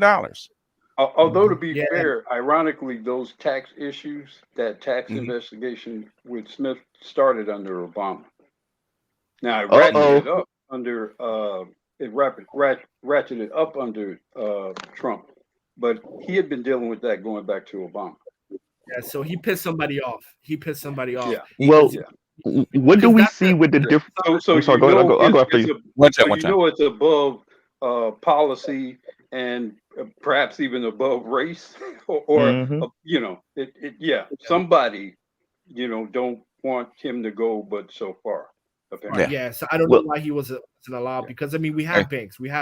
So let me ask you this, Uru. Why all of a sudden when he comes up with his idea, all of a sudden it becomes public and a real issue? With the reparations, company owes reparations. I think that's the issue. When he said that. He had suggested a 2% policy and take 2% of the country's wealth and put it into a bank system for actually fund black businesses and black schools and that kind of shit. That's what he was saying, right? And all of a sudden, the next couple of weeks, all of a sudden this tax issue pops out of nowhere, man, and all of a sudden, boom. That's competition against the man, right? Direct competition, yes. I'm just saying. Go ahead, Duru. No, I mean, I think, and I've said this before, America's a pyramid scheme, part of a world pyramid scheme. But to the extent that it exists here, black men are under that, or the base of that pyramid scheme. So whenever you start talking about allocating some resources specifically to black people, of which black men will be in control of, you're fundamentally changing the structure of this country. Yeah. And certainly when you got a guy like Robert Smith who achieved, outsized level of wealth and has done so in the more traditional way, not via entertainment or whatever, that will be perceived by many people to be a fundamental threat to the system. Well, I think Robert Smith is right on the edge, man. He's right. right on the edge. He is poking at the bear. You know. Yeah, because well, because I'm a bit Hold on. surprised because I Go ahead, was a bit and surprised. then Mr. Z. Okay. I was because not before when he talked about like now it makes sense. Now it makes sense. But before that, because I mean he Dartmouth undergrad, Columbia grad, billionaire in the tech industry, the right woman by his side. But now it makes sense why. He has all the pedigree. The problem is he a little bit too black. He a little bit too black. Yeah. Yep. Yeah. That's the problem. And I wanted to touch on that. That's where I was going to go, where Black Uber just went. Just look at the two different ways Barack Obama addressed Morehouse, and look at the way Robert Smith addressed Morehouse. I listened to both of those speeches multiple times, and that tells you everything you need to know why one of them became president and wasn't blocked, and the other one, when he tried to make the ultimate power move for black people, primarily black men, like Black Uber said, he got blocked. And why do you think I mentioned that started under Obama? Well, you know why Roberts, why he started his own firm, because he ran into a black glass ceiling where he's at as an investment banker. Yeah, there you go. And he had to find a way around it, and tech was his way around it. But the thing is that, he's Roberts. He's right on the edge of going too far. He's allowed. But BGS, and I got a question for you. Go ahead. Isn't this pretty much like Black Wall Street too? Right? The only thing you're not really using, you're not using bullets and gun smoke, but you are stymieing this man who's got knowledge. He's got a legitimate body of work. He's a billionaire. He's successful, right? Just as though black people were back on Black Wall Street, right? And what did they do? They burned them down. Yes. Okay. Everybody. Mute yourself for a second. Okay. Everybody's got limits. Everybody's got there's nobody in this country that doesn't have some kind of tether. Okay, you gotta know where your tether is, and some people are actually allowed to go further than others. Okay, as long as you don't go off that leash. Okay, everybody knows where the leash is, and he kind of strained against the leash, and he backed off. But it is what it is. Yeah, he needs to do a U-turn. Fuck that, man. Do a U-turn. I don't think you can do a U-turn. Hey, we ain't saying it's easy to do when it's not you. Okay. No, really easy. If it was me, I would apologize to whoever I need to apologize. I would donate to where I need to donate, and I'd be like, "Here's some hoes, my nigga." Wherever I apologize because these niggas ain't worth it. These niggas ain't worth it. Right? Basically, what you're telling Robert Smith to do is fall back and say, "Hey, nah, no, I ain't gonna do this for black people at all." Robert Smith need to give one of those speeches where he throw niggas under the bus. Okay, you're gonna have to let Eric finish before you talk, because he's got let Eric finish talking. No, the question I had was, okay, basically what you're saying is that Robert Smith should just fall back and basically do nothing. But hold on. Mute yourself. Okay. But go ahead, man. It's not answering. Sorry, BGS. I was saying. No, hold on. Truth. Hold on, man. You're late, number one. But go ahead, Wayne Steiner. Answer him. I would say I would apologize whoever I need to. I'll kiss the fucking ring, because these niggas ain't worth it. And I would here's some apology money. Here's some hoe money. Here's some cocaine money, and here's money for a fence. I apologize. I will shut my black ass up and go get me some whores from Ukraine and just chill. And I'll talk. You won't hear from me for 10 years. I'll make my money in silence. He needs. Robert, if you're listening, take your Latin wife and just chill somewhere. Shut the fuck up, and 10 years it all blow over. Okay. No. We ain't signing. Are you telling him to real quick? I'm gonna be 10 seconds. No. Go ahead. Real quick, we ain't signing. Are you telling him to throw niggas under the bus? Give one of those y'all niggas need to pull y'all pants up type speeches. That's what he needed to do, and then move out the way. I'm just telling him to shut the fuck up and going about his business. Don't. That's not good enough. He need to throw niggas under the bus for this one. Okay, go.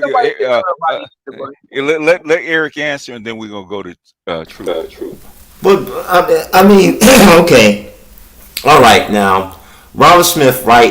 What he was, from my understanding, at least from what I'm hearing from here, right? He was trying to throw money into HBCUs, right? Was that the scheme that he was part of?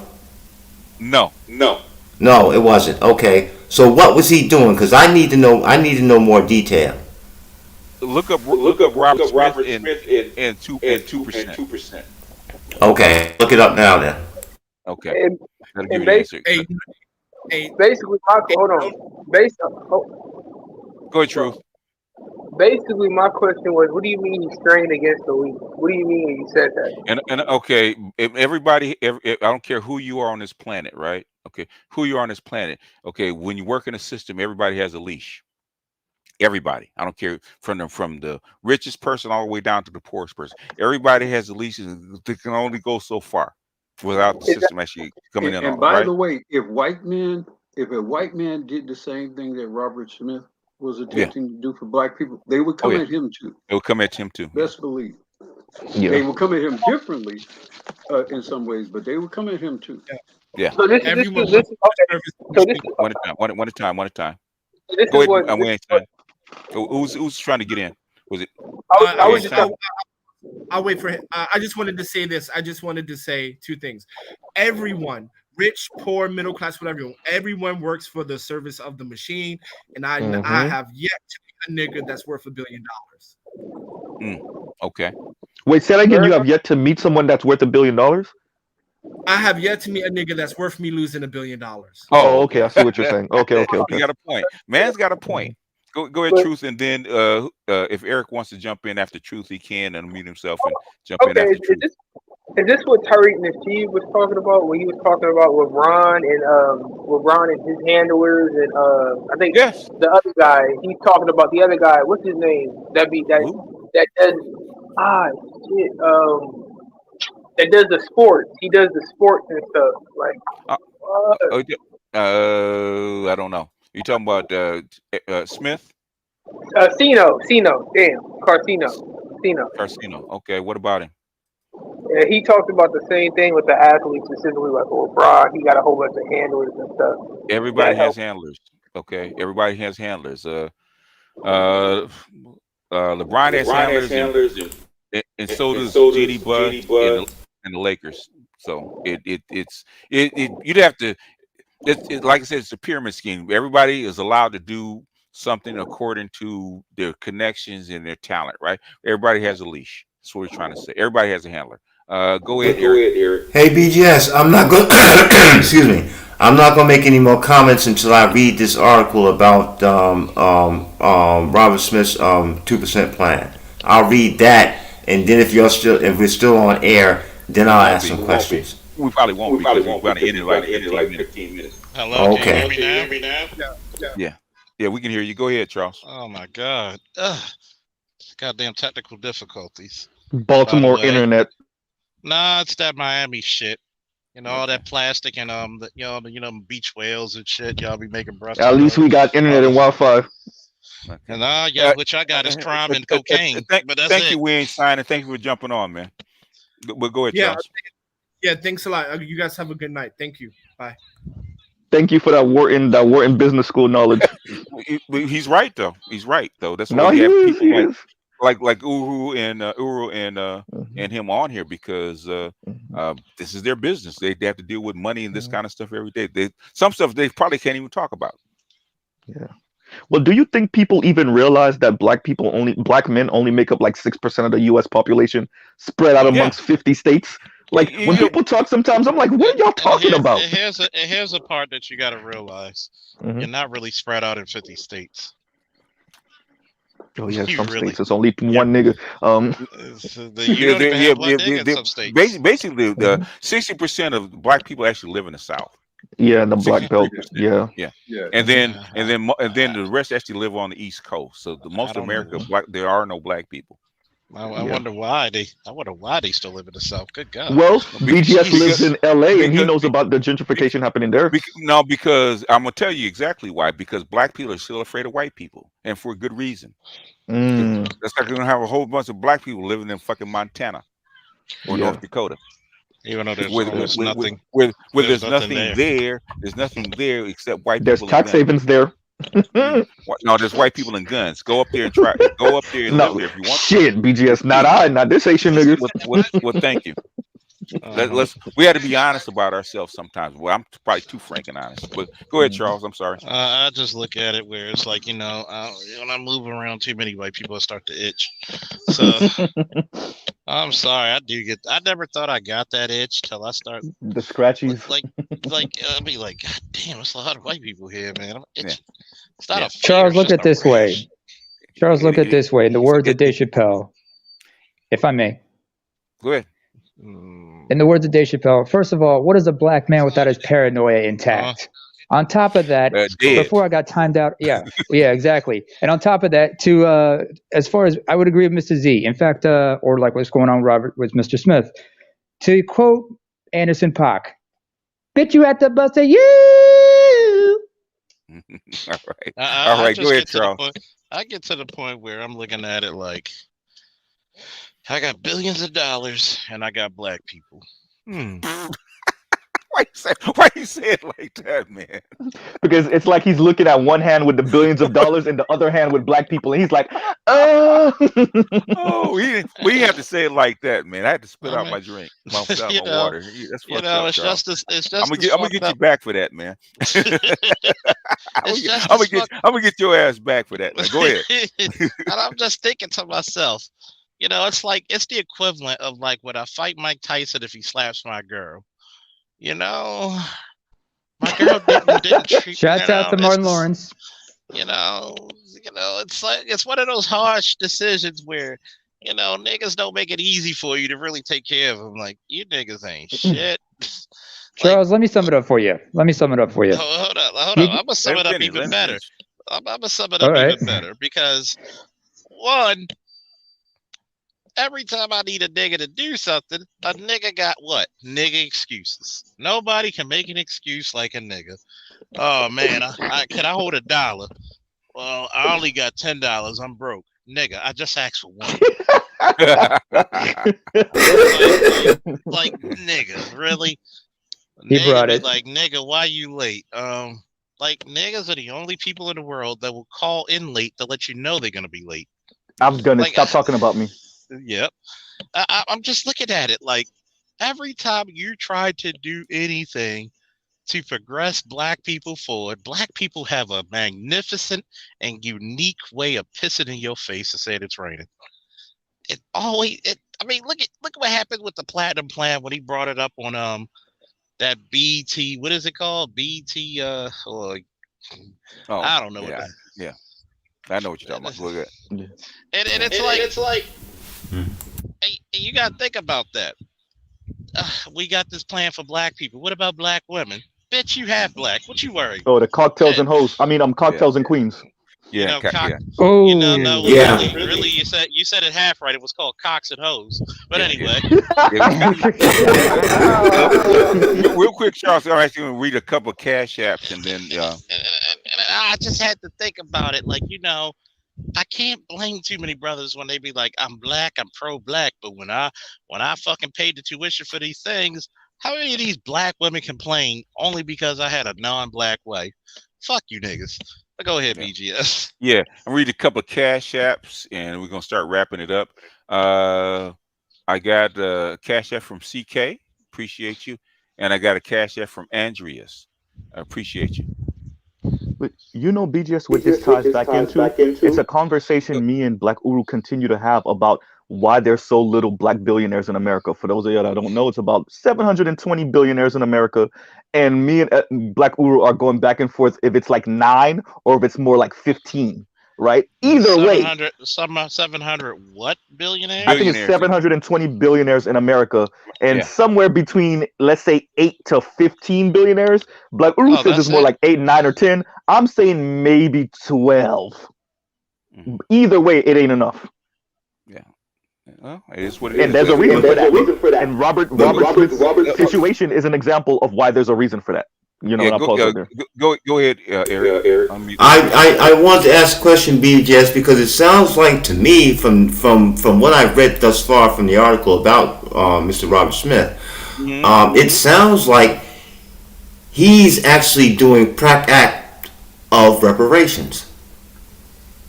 Yeah, in a sense, yes. And it seems like to me, okay, basically what's happening is the politicians don't want him to do that. Bingo. And so therefore they stymie his progress in doing so. I really feel for the brother myself, because what he's talking about is practical shit. I know that's like we're not really going into it. Okay, for a good reason. Okay, we just gave you a heads up so you actually know exactly what has been tried and how much of a tether that you have on you. Go ahead, And by Charles. the way, And Wes BGS, want to real get in. quick, this goes out to DC. He's talking about I was with some big booty West Baltimore chick. I think I'm a little afraid of the West Side Baltimore chicks. He was at Black Swan, wherever that is. So he was at Black Swan. Oh man, I must be afraid. Be very afraid. Oh, It takes prepares to die. It takes a big black dude to go into places like that and get away with it. I mean, I get away with it, but I'd be like, damn. He's another big black dude, so he can do that. I know. That's the part. That's why we gotta hang out. I'm like, damn. If we get in the same car, I know we're gonna get pulled over. Yeah. Oh yeah. Shout out to the little niggas like me. Okay, then I got a big question. Okay. Oh yeah. By the way, Hot Wheels. I got a big question then. Okay, then where do we go from here if a man with a practical plan, you know, to do practical shit, to get black folks in the position to where they can be educated and actually pull themselves by their bootstraps and prosper, where do we go from here? You become the question. Because I don't know. Because from what I've read, and I've only read a couple of paragraphs, he's talking about real practical functioning shit. Okay, in a form of reparations rather than begging for shit. He's saying this is what you need to do. That way you don't have to. That way we can do some shit on our own. And basically, the U.S. government is saying, well, no, sir, you're not going to do that. Yeah, bingo. What were we telling you? Okay. Well, BGS, is it about maintaining the permanent underclass status? Yeah. How does that gel with opening up? Go ahead, I'm sorry. You're not. How they want to absorb you. Going to become people of color. You won't have a black community in 20 years. Yeah. Become people of color. Yeah. Straight up. Well, have a black it's the Brazilification of America, the way I describe it. On purpose. You know what? Yep. I can't wait to hear the new national anthem. Don't trust them new niggas over there. But you know, if we talking one at a time. Let Eric talk and then okay. If we're talking about the Brazil effect, okay, and being absorbed and whatnot, are we going to have the same problem with the street children, like as in Sao Paulo in Brazil? No. Okay, we don't have that problem. Do you see street children in Native American background? Well, no, not really. But I'm saying, will we come to that though? No. You have street children because Brazil is poor. It has nothing to do with them absorbing people. You're just gonna have children that looks a lot more your shade than mine. Shouts out the knockout. Perhaps. Shout out to the cast of City of God. Yeah, you already have street children. It's called the ghetto. It's called the projects. It's called Chicago. Yeah, that's true. It's called all these. Not like it's called. Go ahead, Eric. The projects in Brooklyn. Yes. Yeah. Go ahead, Charles. Actually, as a police officer, he actually has to run around and chase these street children, as we call them. Fuck them kids. But anyway. Fuck the kids. Charles, stop that shit. Come on now. Okay, we're gonna wrap it up. Today goes to Charles Faulkner Jr. We're gonna wrap it up because they actually have a video premiering in about 3 or 4 minutes about a single dad versus single mom. Oh, who's doing all right, well, let me go ahead and who does BGS? Let me go ahead and say this before I talk down. So, Umar Jackson told y'all that y'all need to get y'all root chakras in order, and y'all gonna listen to him after he knock out Mike Tyson. I'm out. Hysterical. Closing thoughts. Why you talk about some root chakras and shit like that? Because What we talking about Naruto right now? Hold on. Guess what? I got it. You know what? I gotta use my Sharingan on these niggas and shit. God damn. Gotta use. But the chicks love my wood style. Hysterical. Thanks for having me up again, BGS. It was a great. Real quick, let me get it out the way. Thanks for having me up, BGS. Once again, great conversation. I can't believe we're still having the COVID conversation. Jesus Christ. Can't believe this shit's ridiculous. Just don't take it until you have no choice, and then I guess you won't work or whatever the consequences of it will be. Black Guru, I still think it's closer to 12 or 13 billionaires, but I definitely see why you think it's like 8 or 9. You're probably right. I'm probably wrong. And that's it for me. All right. I'm Black American. No, it's like 20 around the planet. Black billionaires in general. Ain't got time for conversation. All right. Well, that's it for me. Okay. Anybody else? Closing thoughts. I'd like to say this. Go ahead, Charles. I'm gonna go after Black Uber. I'm gonna go after Black Uber. No. You go ahead and then Uber. Okay. I'll be after this. I know I'm late. Always a pleasure having me. I'll do a show later tonight. And by the way, I'm coming out with the Hot Wheels figure with the plum wine and the facial. Shut your ass up. And we need the chest routine too. Oh yeah. Oh, everybody wants the chest routine. I got you. Because you bench press motherfucking 500 pounds. Of course they want the chest routine. Okay. All right. All together now. Whoa! And I'm out. Woo! And I'm coming out with the I'll see you later, Charles. Charles Faulkner Jr. I'll be there to see you in a minute. I'll be there to see you in a minute. Because I got like 50 more subscribers. Okay, cool. No, that's what it's about. Go ahead, Uru, and then Nema. Yeah, thanks for having me up, BTS. Oh, one old Negro to the next, man. We had to back each other up, okay? Us who fucked everything up for everybody else. Yeah. Hey, the Losers Club, right? Exactly. It's all your fault, old niggas. It's all your fault. That's right. That's why I blame gotta have those old niggas club. So yeah, don't trust them old niggas. Yeah, exactly. I guess the only, on the whole vaccine, the only question I have is, what's your plan? What's your short-term plan, your long-term plan? Assuming this thing goes in the direction that it appeared to be going, where it's going to be much more of a mandatory type thing. I'm not going to debate whether or not you should get it, whether there's nanobots in it is going to turn you into, make you a part of the board collective or whatever. I'm not going to debate that issue. I'm just curious. I hope in the future when these debates come up, you just simply ask these people, what are you going to do? How are you going to live? Where are you going to be? And then listen to their explanation as to how they're going to survive. Because I think that explanation may enlighten a lot of other people. So I'll end it with that. Thanks again, BGS. Yeah. Who's next? Because Can I go next? Yeah, go ahead. Okay. Hey, BGS. Salute. Thanks for letting me up on the panel. I added my 2 cents in when I thought I can add my 2 cents. I asked the questions. I got some answers. I got some info. So it's all good for me. That's my spiel. All right. Appreciate you. All right. All I can say is, go ahead. No, name was actually next. Go ahead. All right. First of all, I had to be up here because, you couldn't have just one Nordic brother up here. And Z, I don't apologize for taking the car. At least you got it back, fully serviced with full tank gas. But the rims were too nice for your ass to be driving, and you know what I'm saying? Charles, I'm sorry, but I had to smack your lady. She was on my goddamn taste. What am I supposed to do? All right. Go ahead, AL.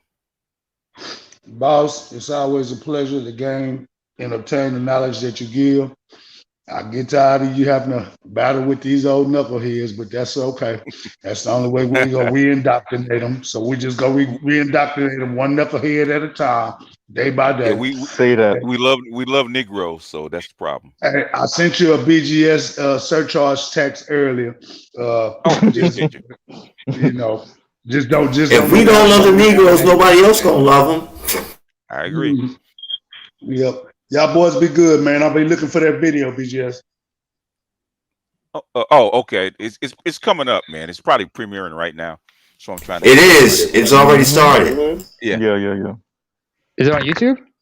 Yeah. It's up. It's up. Yes. I saw the I'm notification trying for to it. get everybody off. Yeah. All right, good talking with you guys. All right, I'm getting out of here. All right, Great I'm off. All right. Thanks, BGS. I'm out of here. Later. All right, y'all. Peace. Bye, bitches. Peace. Thanks, man. Don't be a stranger. Auf Wiedersehen. Good night. All right, y'all. I'm out.